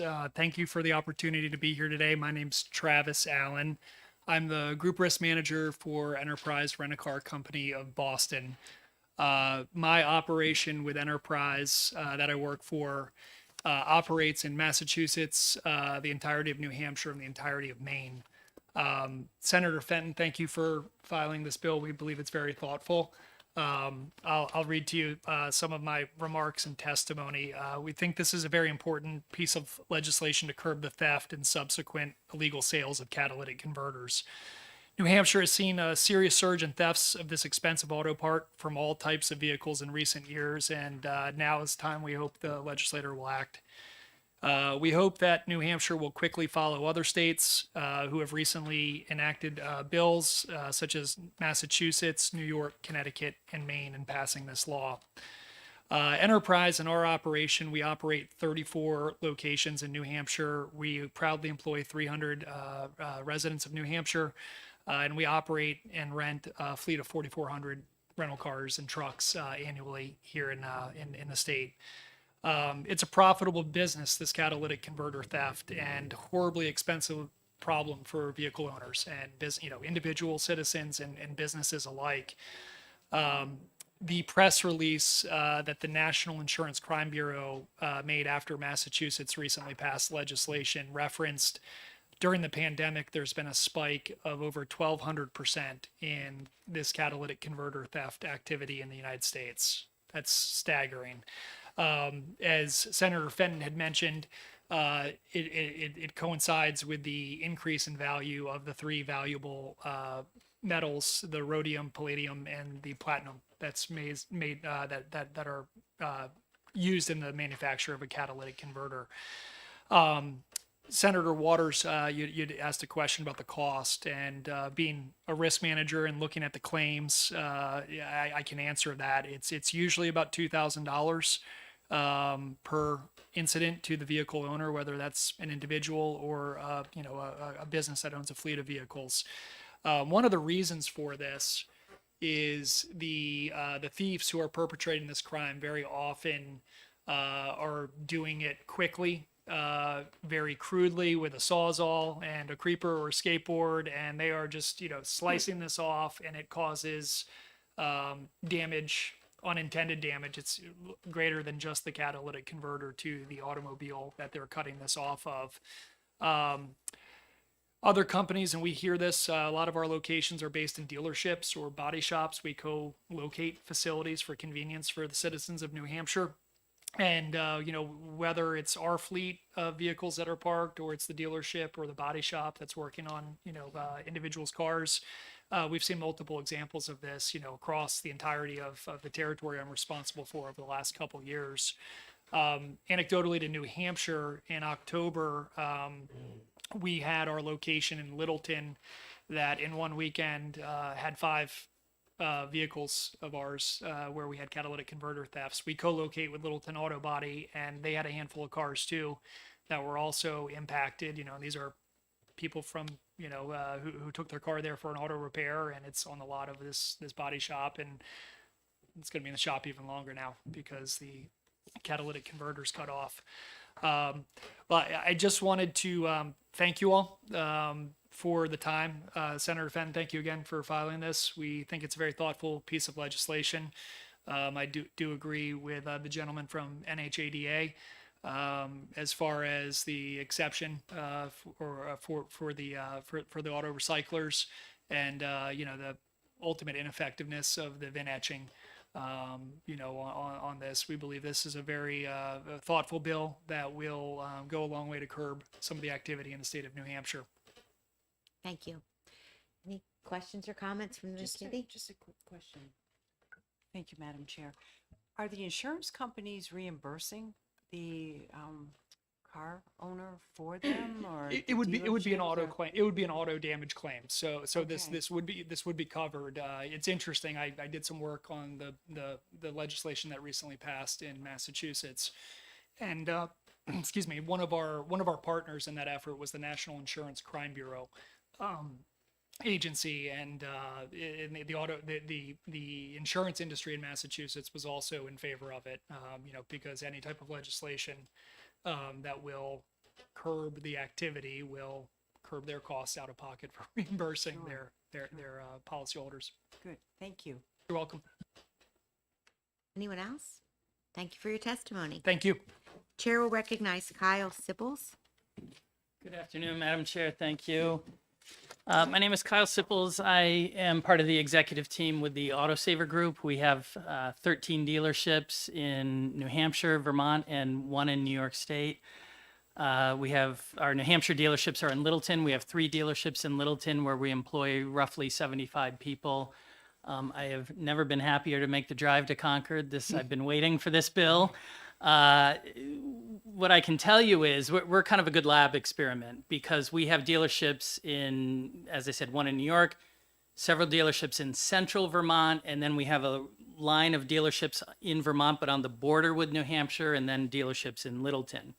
What I can tell you is the dealerships that we have in Littleton and that border New Hampshire, I did a poll. We find that their typical dealership will have roughly 17 to 20 catalytic converters stolen each year in the last couple of years.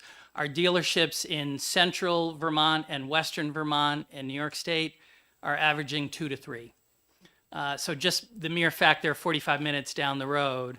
I should preface this by saying that Vermont has a statute very similar to the one that you're looking at today. So we know it works. We've seen the results. There's no question in our group, if we're close to New Hampshire, in New Hampshire, we're getting hit and we're getting hit hard. Farther away from the border where we have these protections in place already, we're seeing a real result.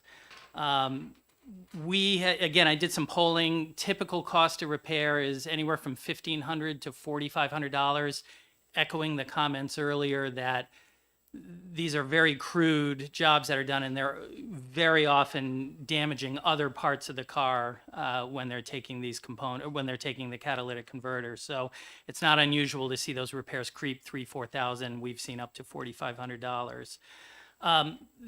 The other thing let me back up one step. We have looked into security and what we can do. And the short answer we received is unless we pay someone to sit on our lot 24, or at least through the nighttime hours, which would be full time for that person, good luck. We've invested a lot of money in sophisticated cameras. They'll access the lots through every which way. Short of having someone there at significant expense, we have found that the measures we've taken have not been effective. One thing to keep in mind is the service customers are getting disproportionately hit by this theft. And the reason is the nature of a car dealership. They're going to put the shiny new cars up front by the street where people are driving by.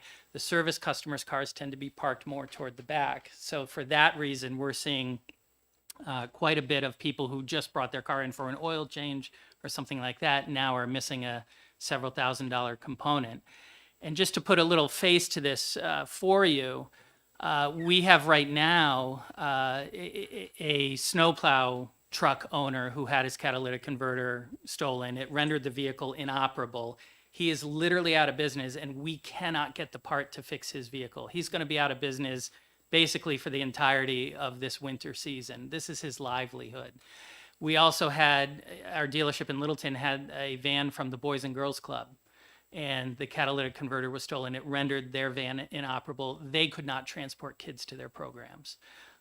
So it's not just businesses that are feeling the effect of this. As I said, it's members of the public at large. This is unlike so many other thefts where there's a wide market to sell the stolen goods. It's a super narrow channel of where these can be sold. So I think this legislation is tremendously effective at shutting down this type of theft. And as I've said, we've seen it work, and I'm here to tell you it does work. So I fully support the bill and hope it passes. Thank you. Thank you. Comments from any of the members? Seeing none, thank you for your testimony. Thank you very much. Would anyone else from the public like to speak to SB 188? Seeing none, we'll conclude the hearing on SB 188. And we will open the hearing for SB 187.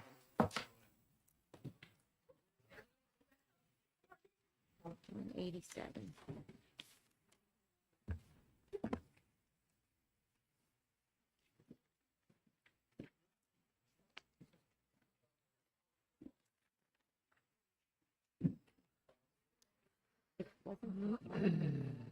Get coffee. I need it so bad. I've had nothing. Nothing. Thank you, Madam Chair. For the record, Senator David Waters, District 4, introducing Senate Bill 187, FN, relative to driver's license for certain visa holders. And at least for Senator Ward, it's deja vu all over again, because we worked mightily in this committee on this bill last year with DMV, with representatives of, the farmers and other folks who were affected by this. I think we ended up with a very good bill and passed it through the Senate, I believe unanimously, and ended up not doing so well over in the House. So here we are again, and the need has not gone away.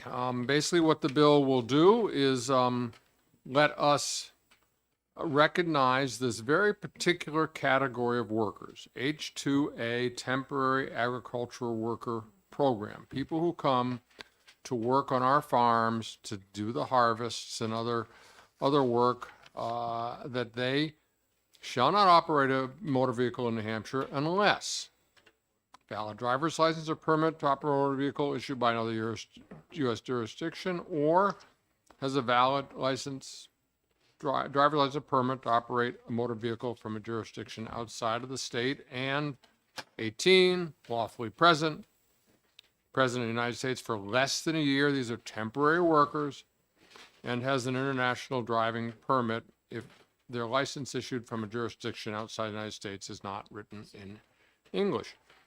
Well, why do we have to do this? Well, it's because farmers came to us. You have a letter from Stephen Wood of Poverty Lane Orchards and Farnham Hill Ciders. He was here to testify extensively last year and has done a lot of work on this. And basically what has happened to our New Hampshire farmers is that they find themselves in violation of RSA 263 when their H-2A visa workers are driving vehicles. And the U.S. Department of Labor decided to fine them, and they are liable for these fines because they can find non-compliance with a state statute. Now, the states around us all do this. You can work in Maine, you can work in Vermont, you can work in Massachusetts under an H-2A license and not have this problem. But in New Hampshire, we are opening up our farmers to this kind of investigation by the federal government and these kinds of fines. Now, I had thought that during the process in the previous work on this bill that we had found and addressed, found a way by addressing all the concerns of DMV to deal with this. And I know we're going to hear from them, and it looks like they've got some objections. So my real hope is that what we can do in this committee is just find a way to get this done. This is This is really, we all hear about the worker shortage, right? And these agricultural workers sometimes have a relationship going back 30 years. They come every season to harvest up in New Hampshire. These are like family members. And what we may be doing is breaking the program and really breaking the ability of some of our New Hampshire businesses to survive if we don't do something about this. So I don't know if we got the perfect answer here. I hope it's going to be a framework for getting everybody on board so we can get it over to the House. Thank you, Madam Chair. Thank you for the testimony. Questions from the committee? All right. Seeing none, the chair will call Robert Johnson. Good afternoon, Mr. Johnson.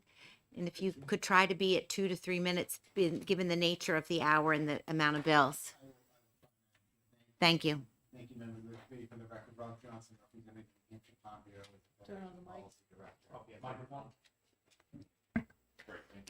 And Rob Johnson, representing the New Hampshire Farm Bureau as the Federation's policy director. As Senator Waters alluded to, this was a bill that we went to him, a request to deal with an issue that some of our farmers have faced. And as he said, state law requires that you obtain a license within 60 days of being in the state. We had two New Hampshire farms employing H-2A workers have been fined by the United States Department of Labor in recent years. One was Steve Wood in Lebanon, and the other was the Hemingway farm in Charlestown. And the issue was that their workers, it was like, well, I'll call it a paper fine. It was an audit, and they did not have on record that their workers had a driver's license, New Hampshire driver's license. The bill alleviates the requirement. And just to finish up, for those of you that aren't aware, I'll give you a few facts about the H-2A program. It's a temporary program where workers are in the country for up to 10 months. I mean, they're guests. The farmers are paying their transportation, housing cost. They're paid by federal law, or what is called an adverse effect wage rate. In New England and New York, it'll be $16.95 this year. Most of the workers in New Hampshire are coming from Jamaica, and there's a history there for a long time when this program started in its form today in the mid-'80s. They're mostly Jamaican, but there are some South Africa and Mexico as well.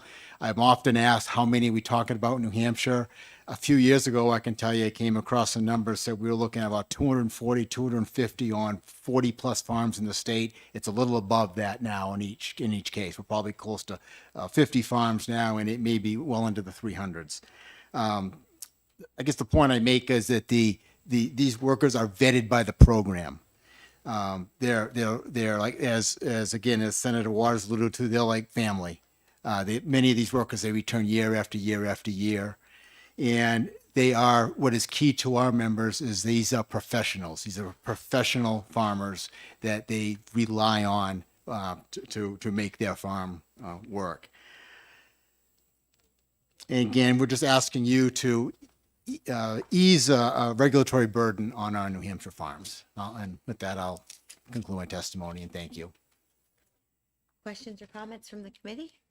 All right, seeing none, thank you for your testimony, Mr. Johnson. The chair will now recognize Raymond Sprague.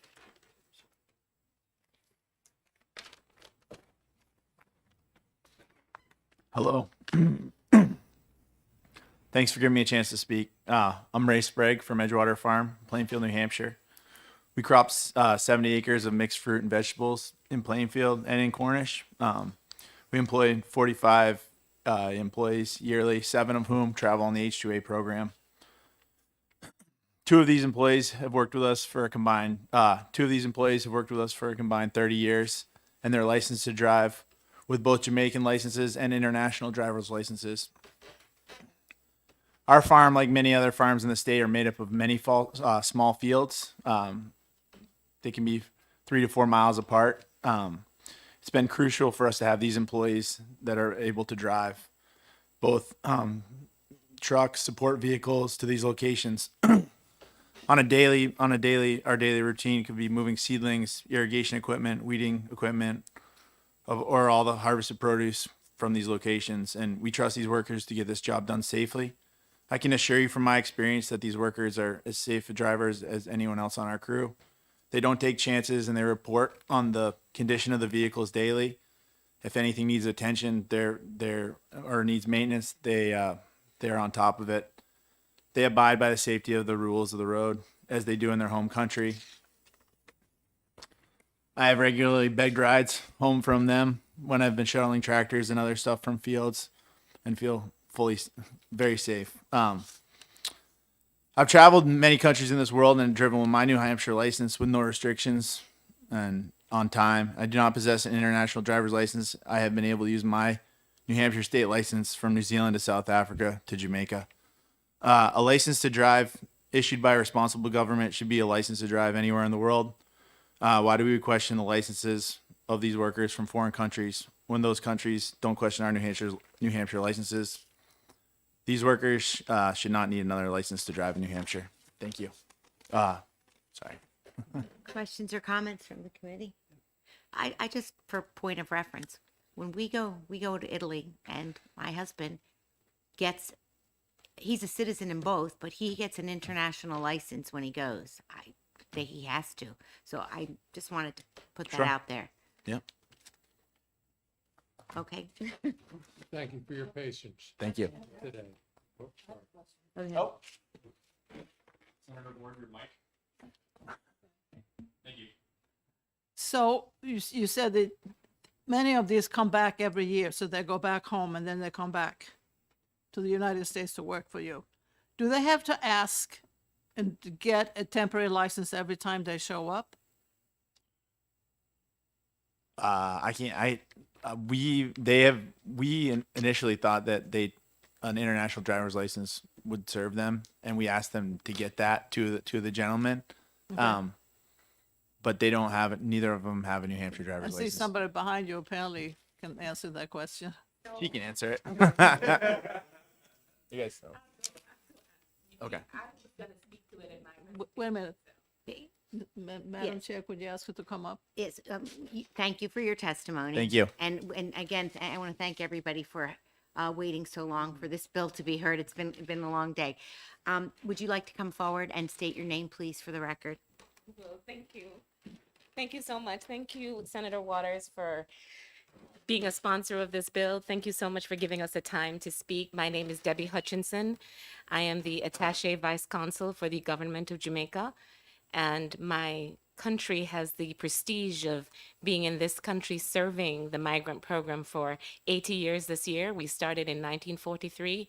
We were here during World War II, where the men landed and they served in the capacity of making artillery and packing food for the war effort. And so that is our historied connection. New Hampshire has been with us. In fact, I think Applecrest in Exeter is one of the longest participating farms, and they've done over 60 years. So our history with New Hampshire has been a very wonderful experience, and that's why this is so important to me.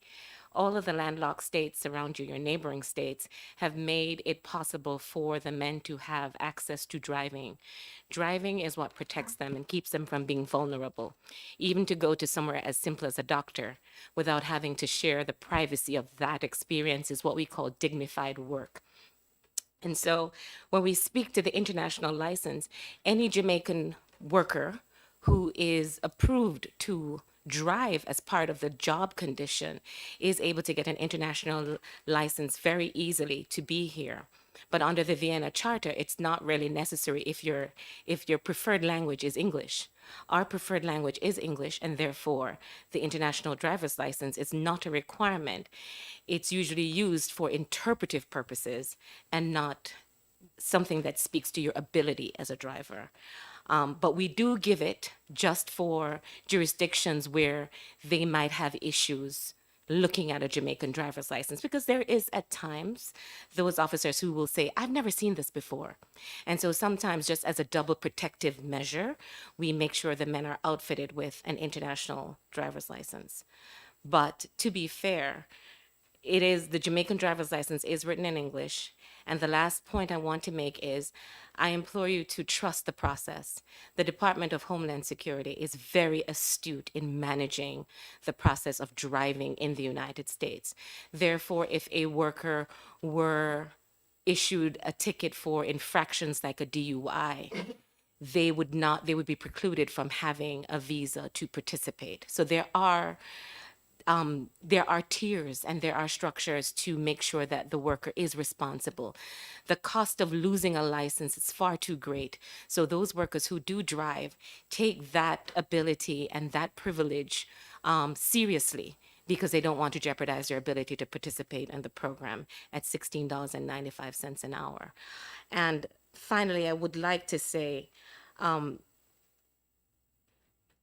the Jamaican government also, which is where I come in, we look at it on two layers: the welfare of the worker, making sure that they have and are able to access certain needs, but we also look at it in terms of our responsibility, making sure that every worker who participates in this program is participating with true respect for U.S. law. And so therefore, even as they drive on the roads, they're required to respect the rules that govern any road code or any privilege that's been granted in the United States. In the history, I've been here since 2009 in the Northeast, and in that time, there have only been 2 cases that I have sat in on for traffic citations for Jamaican migrant workers, only 2.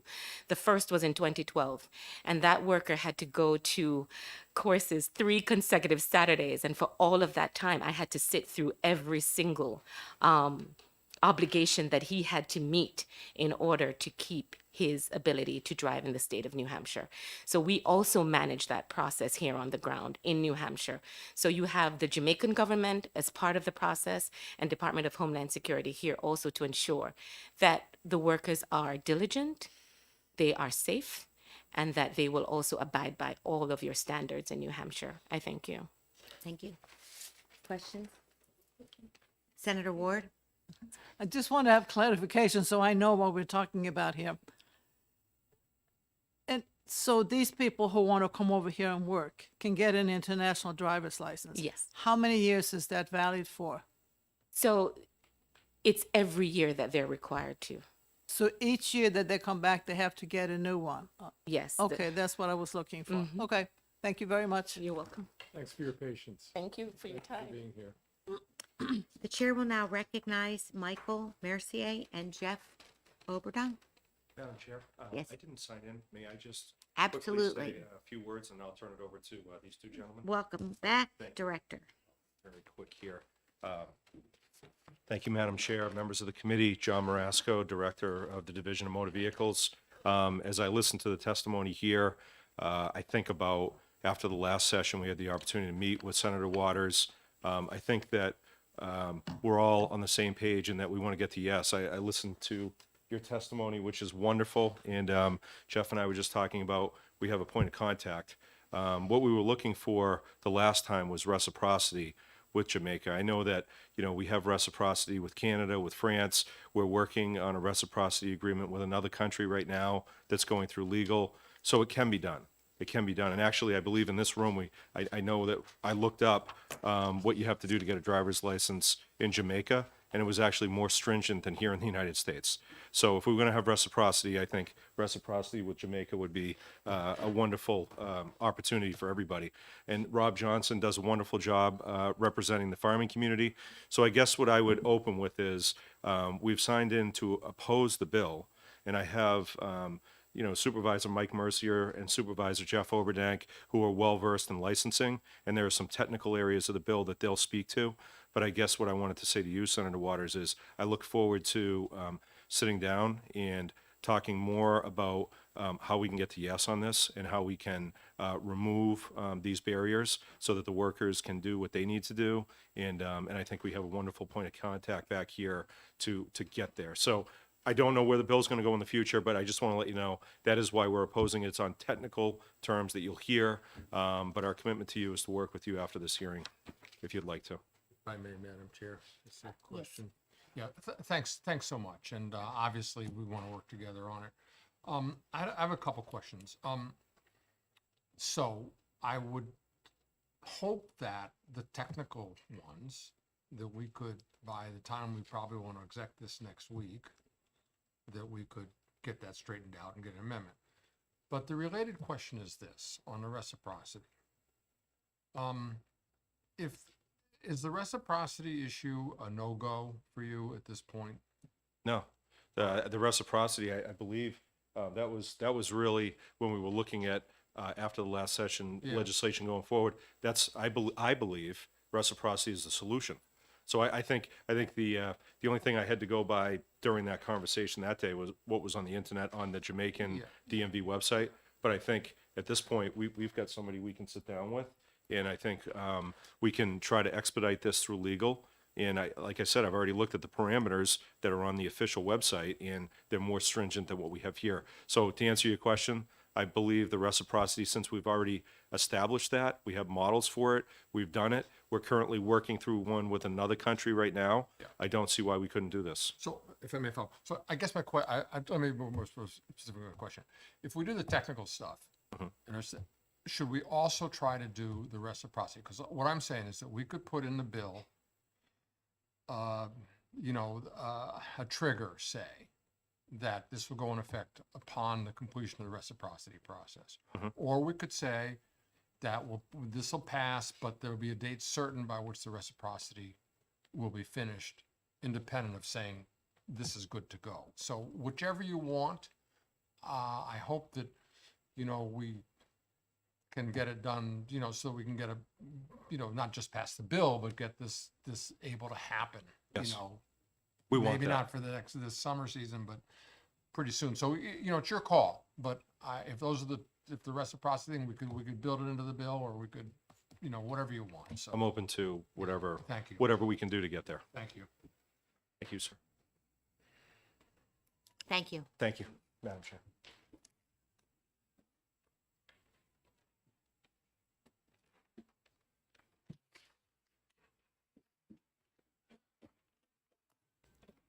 Good afternoon, Madam Chair and members of the committee. My name is Michael Mercier. I'm the driver's licensing administrator for the New Hampshire DMV, and I'm here to testify on the technical defects of the bill currently before us. One of the technical difficulties we just spoke about was, having no reciprocal agreement with other jurisdictions in order to validate any of the things that we currently go through. The state has no authority to suspend or revoke an international driver's license. So therefore, anyone committing a violation of motor vehicle law for safety reasons, whether it be a DUI, speeding, motor vehicle crash, we don't have the ability to assign any type of blame on the individual. So there's no reciprocity, and there's no way to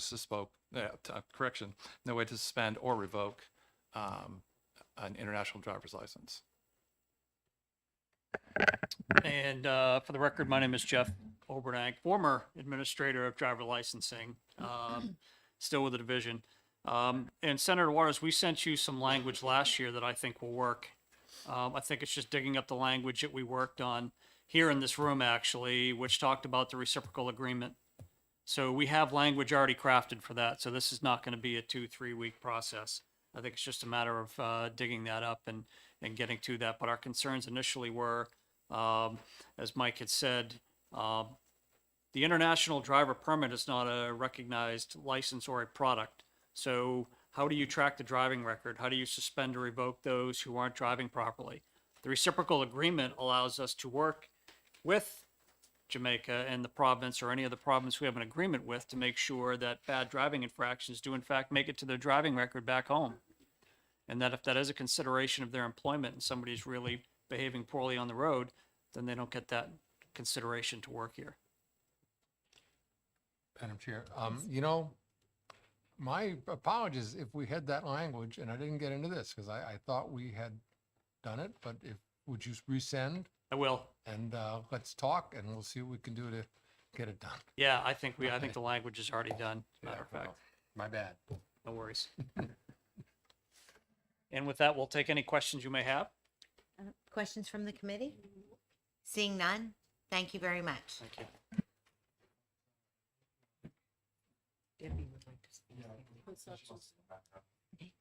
Debbie, would you like to say something else? Please come to the microphone.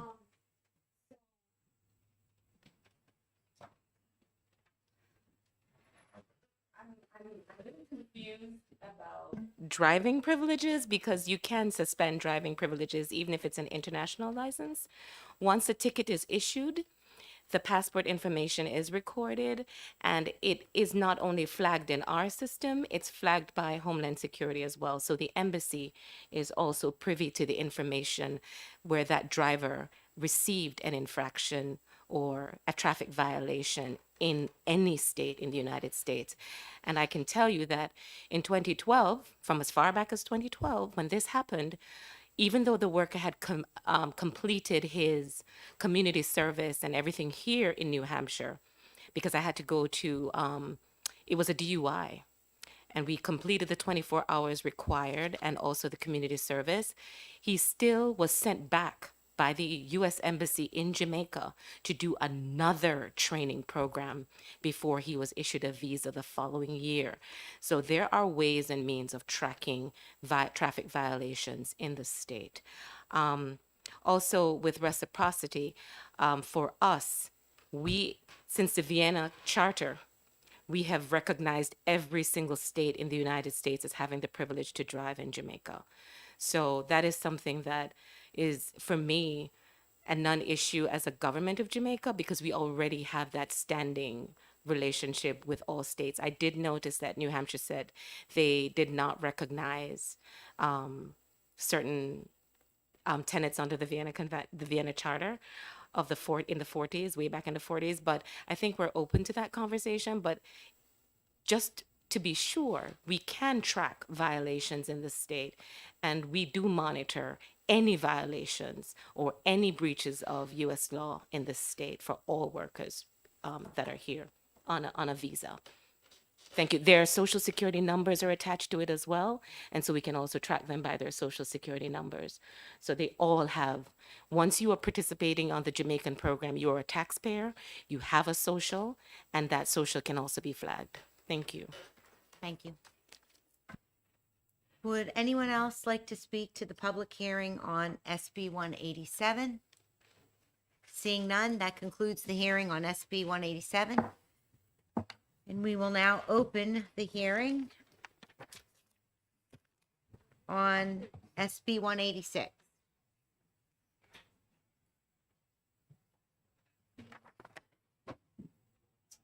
Seven.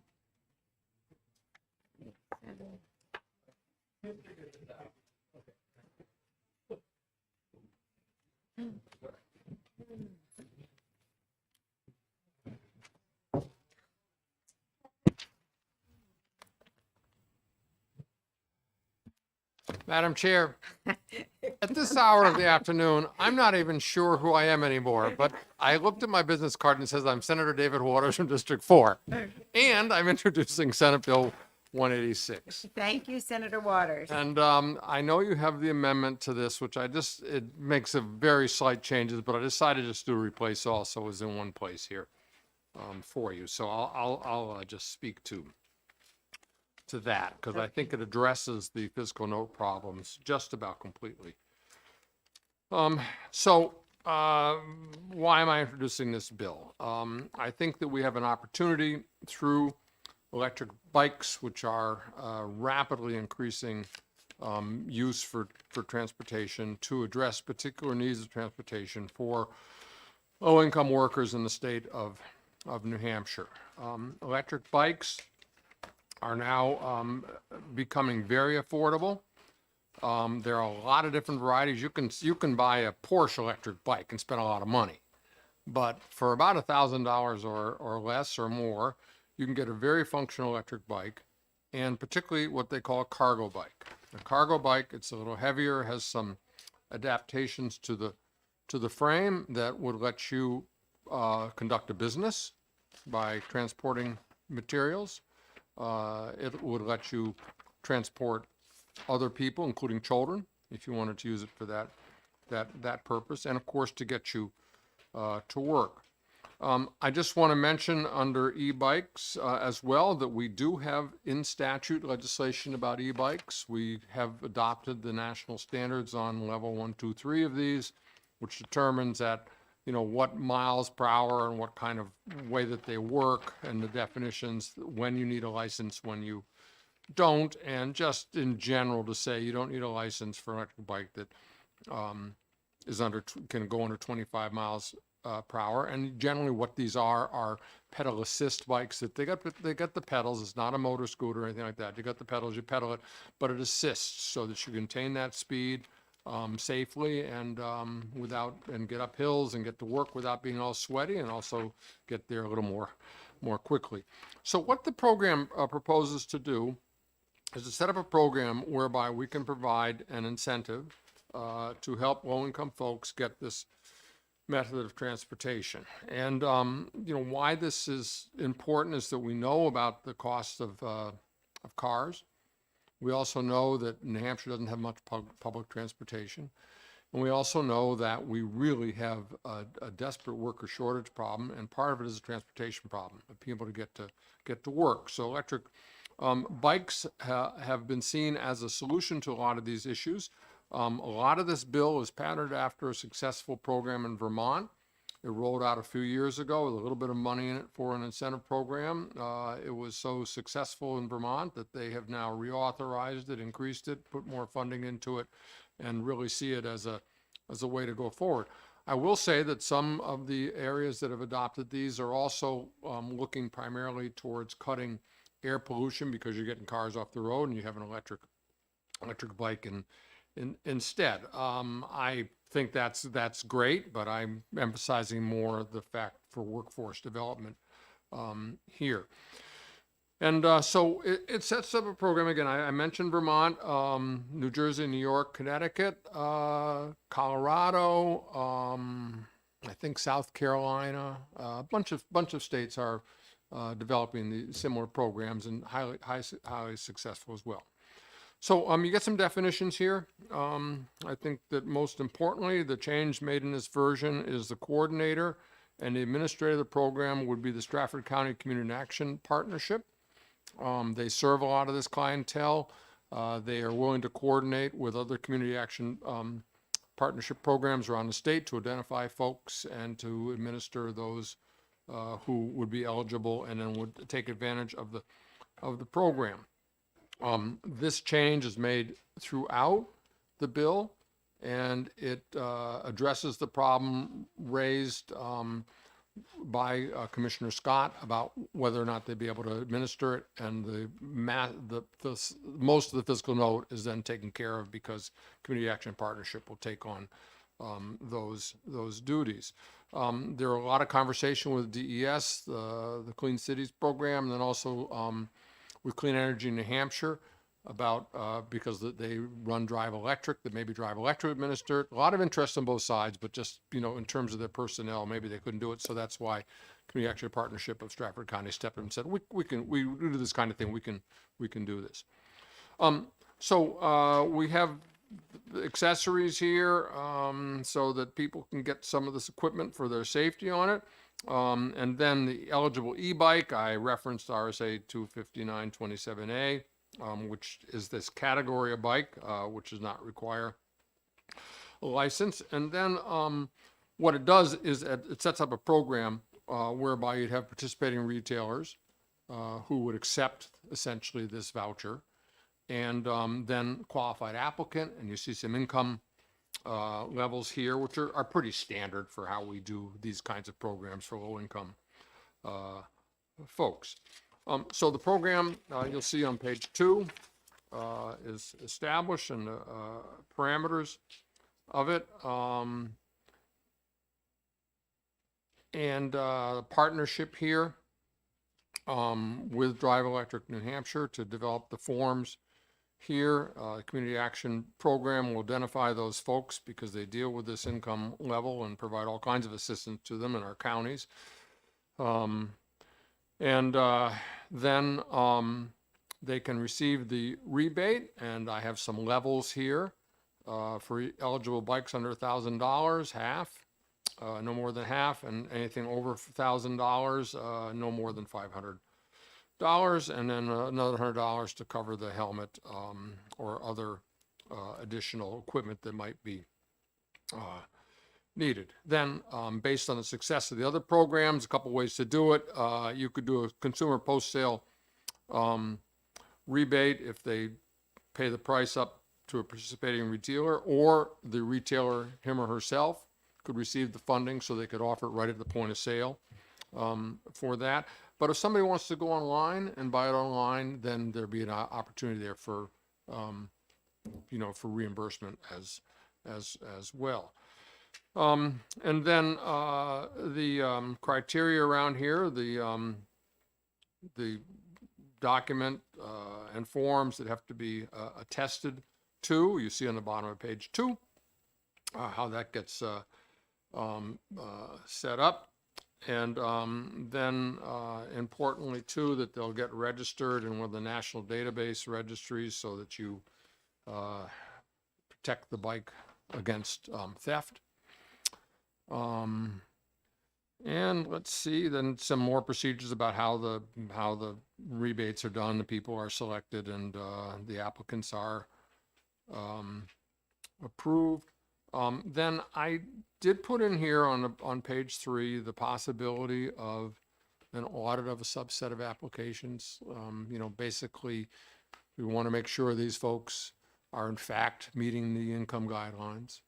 I have the provision in here that they don't sell the bike within a certain period of time. Then we look at the fiscal note, and it's decided that well, maybe it's going to cost us $43,000 or $48,000, whatever they say, just to audit. And given the amount of money we might put into this, we might be talking about 50 people. And do they pick 1 or 2 to audit, and it's going to cost $48,000? So I'm kind of thinking there's going to be a way to wiggle this audit requirement, and maybe just have Community Action Partnership folks do the random auditing so that we can get rid of that part of the fiscal note as well. So let me just conclude by saying this. I think that in terms of the Transportation Committee here, I hope that you, my colleagues, will understand that this actually could be a rather valuable way of providing low-cost transportation, and noting that some people don't have a driver's license, right? So that they can certainly have one of these bikes without having a driver's license. So it really opens up some opportunity for folks and helps with workforce development by addressing this need. And by the way, can also help with their air pollution, some of these other needs as well. This is going to go to finance, right? As I think right here is just our conversation about whether or not this kind of makes sense on the transportation side. In finance, I put some money into it. There's a fiscal note. We put $100,000 into it to get it started. If finance says no, we're going to say $1. That's workable because there are opportunities here from federal and other grant programs, and in the other places that's been established that some donors have stepped forward. The e-bike industry, retailers, and others have stepped forward to put some money to it. So in a way, if I can take care of the fiscal note in terms of the expenditures that I think I'm just about there and getting rid of those, then the Finance Committee can decide whether there's going to be some state money. But if not, I think we can put it in as $1 and set up the fund and take it from there. So thank you, Madam Chair. Thank you, Senator Waters. Any questions from the committee? Senator Ward. Thank you for taking my question. I'm looking over this thing, and yes, you're going to request $100,000 for the first fiscal year. You also have a full program with a coordinator running this program, and that person is going to have to be paid. Okay. So you said you think about 50 people are going to apply for this? Maybe 100, Maybe 100, we'll see. okay. Who knows? How is this program going to be perpetuated? But I'm assuming that you will like it to have more than 1 or 2 years. And I can see the electric bikes being good. I have seen a lot of people who are not very good on bikes to begin with. So are you going to have a test to see whether they actually know how to ride a bike and how to make signals so they don't just go willy-nilly all over the streets? So where's the money coming from to begin with? Thank you, Senator, for your question. So in terms of the coordinator. In terms of what? In terms of the coordinator position, Okay. we will not have to pay for that. Because as I mentioned in the amendment, Community Action Partnership of Stratford County has agreed to coordinate the program at no cost. Okay. So that cost is, potential costs have been taken care of. In terms of sustainability of the program, I think that other venues have shown that there's such great success of these programs that consider this a pilot. And I think it will sustain itself. I do think that there will be federal funding as well through various bills that have already been passed. You know, the IRA bill, the Transportation Act. There's a lot of grant programs in there. In terms of people driving, we have decided in New Hampshire through that RSA I referenced that these bikes that would qualify for this are bicycles. So we do not now require somebody to undergo a training. They do have to respect the rules of the road, and you'll notice at the very end of the bill, 30 and 31 there on page 3, it is brought to my attention that municipalities are uncertain where they have full enforcement capacities on the regulation of these bikes. And so that's what I want to put in there. I mean, I read the statute, and I think they do anyways, but there was some uncertainty about that. So to address that point, yeah, you've got to use your hand signals. You've got to stop and stop. I mean, we already do that. That's already in statute. And if you violate it, whether on a regular bike or one of these bikes, that can be enforced. Follow up? Yes. What is the speed? You said to enforce speed limits, but how fast can they go? If you look to RSA, and let me look back on check out RSA 25927A when you have a chance. It's on the first page here Okay. under eligible e-bikes, and I you'll will. see it sets up the 3-tier class that, you know, I don't know, I guess it was before you were on the committee, but it was a few years ago we passed this to the electric bike statute, and actually it's been maybe in there in some form or another for decades as to how we were defining them. If they can go over certain miles per hour, they're no longer a bike that's like a bike. Then you do have to have licensing and other requirements as well. Okay. In this program, it's the bikes. They cannot exceed a speed in this program that would make them ineligible as just being seen as bikes in Okay. terms of our current statute. I hope that's clear enough, Senator. I'll check it up because Yeah, I didn't know yeah. that there were 3 tiers of bikes. Senator Ward, so since it's to help the workforce, which as you indicated, we all know is very important, obviously they have to have a job to get the bike. What happens if they've received the bike and then they leave their job voluntarily? Well, thanks for the question. And, you know, that's why I have the provision here. I mean, the folks who are administering the program, in terms of approving people for that application, they're going to vet the folks. Now, people change their jobs all the time, right? But they still got to get, if they get a new job, they got to get to work. I think the other advantage of this is that you know, if you go to a lot of places now, you're going to Boston, go to New York. I mean, any city right now, Denver. I saw, you know, I've had some experience in, and I have one of these programs. People get these bikes to start a business, start a delivery business. They can carry their tools with them if they're going to a job site. They can get their kids to school.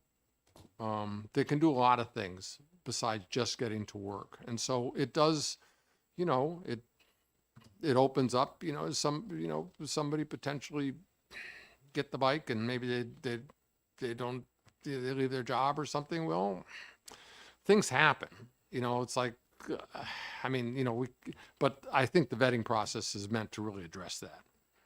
Okay, it's just that if the intent is to help the workforce and we give the bike, I'd like to think that they're going to fill a spot that's needed Yeah. in our workforce. Yeah.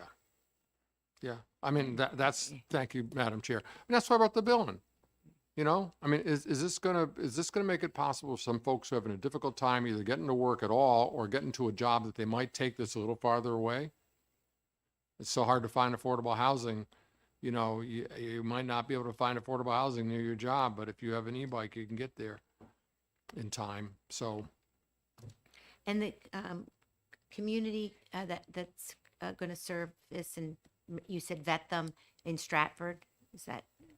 The Stratford County Community Action Partnership will administer the program, but you can be anywhere in the state and qualify for it. It's But just that, they'll be in charge of administering it. yeah. Okay, thank you. Anybody else? Good, one more question? Go ahead. Can I have one more question? Yeah. Thank you. I'm thinking, if something goes wrong with the bike, are they responsible for the maintenance of the bike and the repair? Or is that going to be paid for? Well, I think I think it's like with anything, if you got to get to work, it breaks down. It'll be a whole lot cheaper than get a car fixed. Oh, yeah, absolutely. And the other thing about it is these e-bikes, I'm trying to think, Senator Ward, whether there's an e-bike shop near you. I have no just clue. don't know where they all are, Do we have but, one? they are around, and yeah, Oh. or go take a look online.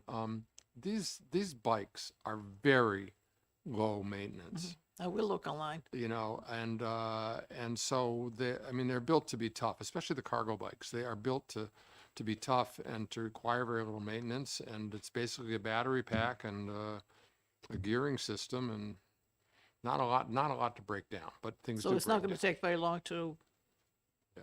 recharge the battery. Right. Not at all. And I think that some of them, they can, thanks for the question. Looking about 80 miles on a charge. Okay. And some you plug in the battery, you plug in the bike. Right. Others, you can take the battery off Okay. and just, bring it inside with you. If you get to work, take the battery off, plug it in, if you need some more charge, or when you get home, just plug it in wherever you are. Okay. I'll look So, it up. I've been on one of these once or twice, and they're really, I've seen a couple of them. yeah, so- there's a lot of potential here. Yeah. Okay. Thank you. Hey, is there Thank anyone you. else thank you, Senator Waters, from the public that would like to speak to SB 186? Good afternoon. I'm Becky Oler with the Department of Environmental Services, and I'm simply here in case you have questions. We've obviously filed our fiscal note, and it sounds like Senator Waters has addressed the problems that we saw. Okay, thank you very much. Would she mind coming up? Could you ask her just to come up? Would you please come up then? You've waited all day. You know, And the hallway Jessica for a long too, time. you've been here for hours. Yeah, sorry about that, but I want to pay you some attention.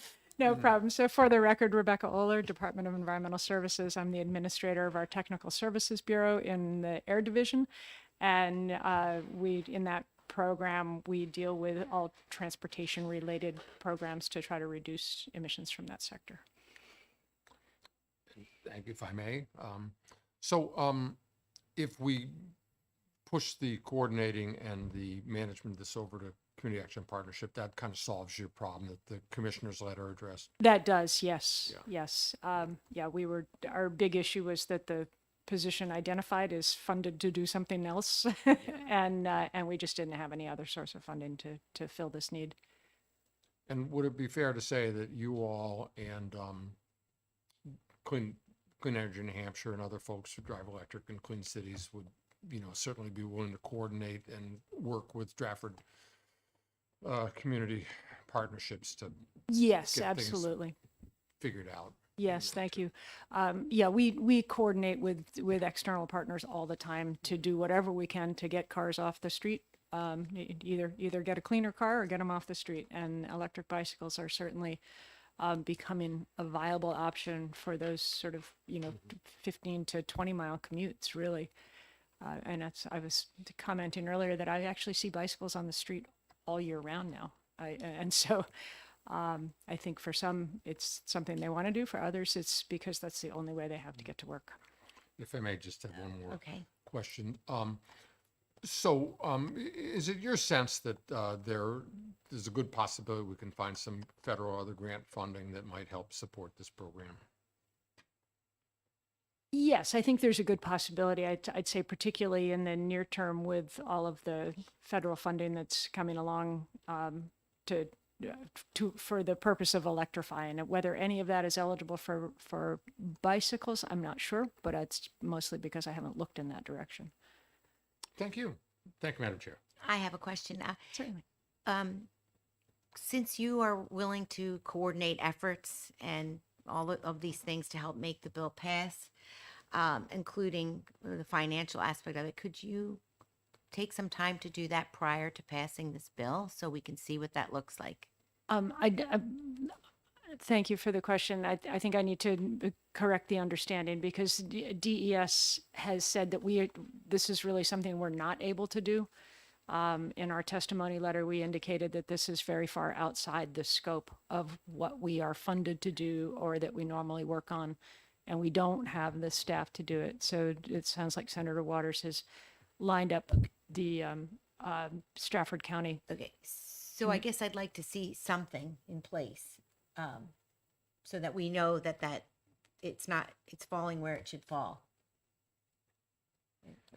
Well, Madam Chair, if I may just comment, you know, if we don't authorize the program doesn't get developed, so it's a little, but I could point you to the Vermont program, which has been around for a number of years and has online all the forms that you fill out, and that's pretty much the kind of thing we're going to do, so I can. I just want to make sure the bill reflects, you know, I'll go back through and look at it. The plan. Yeah, we can talk, we yeah. can talk, thank you, but good question. Thank you. Thank you. Anyone else from the public like to speak to SB 186?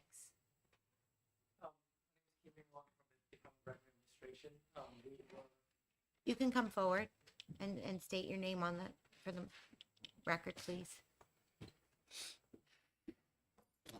Good afternoon. My name is Keen Meng Wong from the Department of Revenue Administration.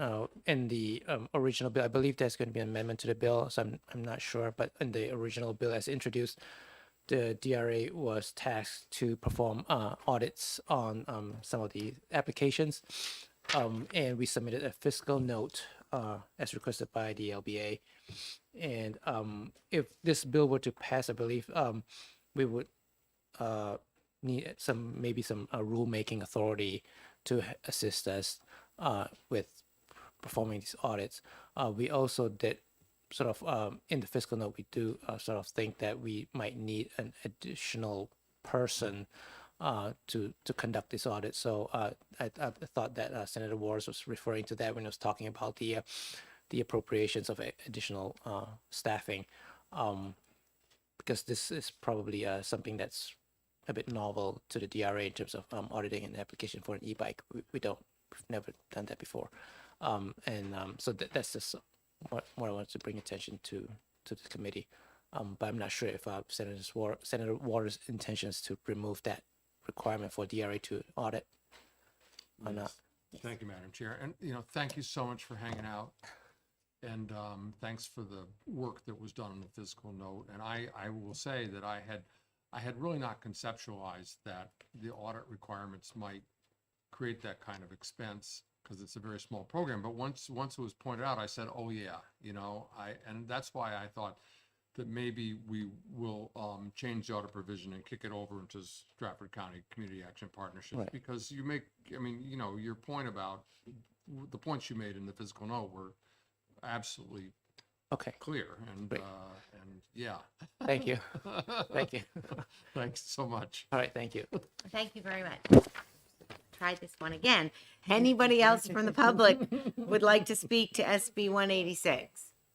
Seeing none, we will close the public hearing to SB 186, and I'd like a motion to adjourn. Thank you, everyone.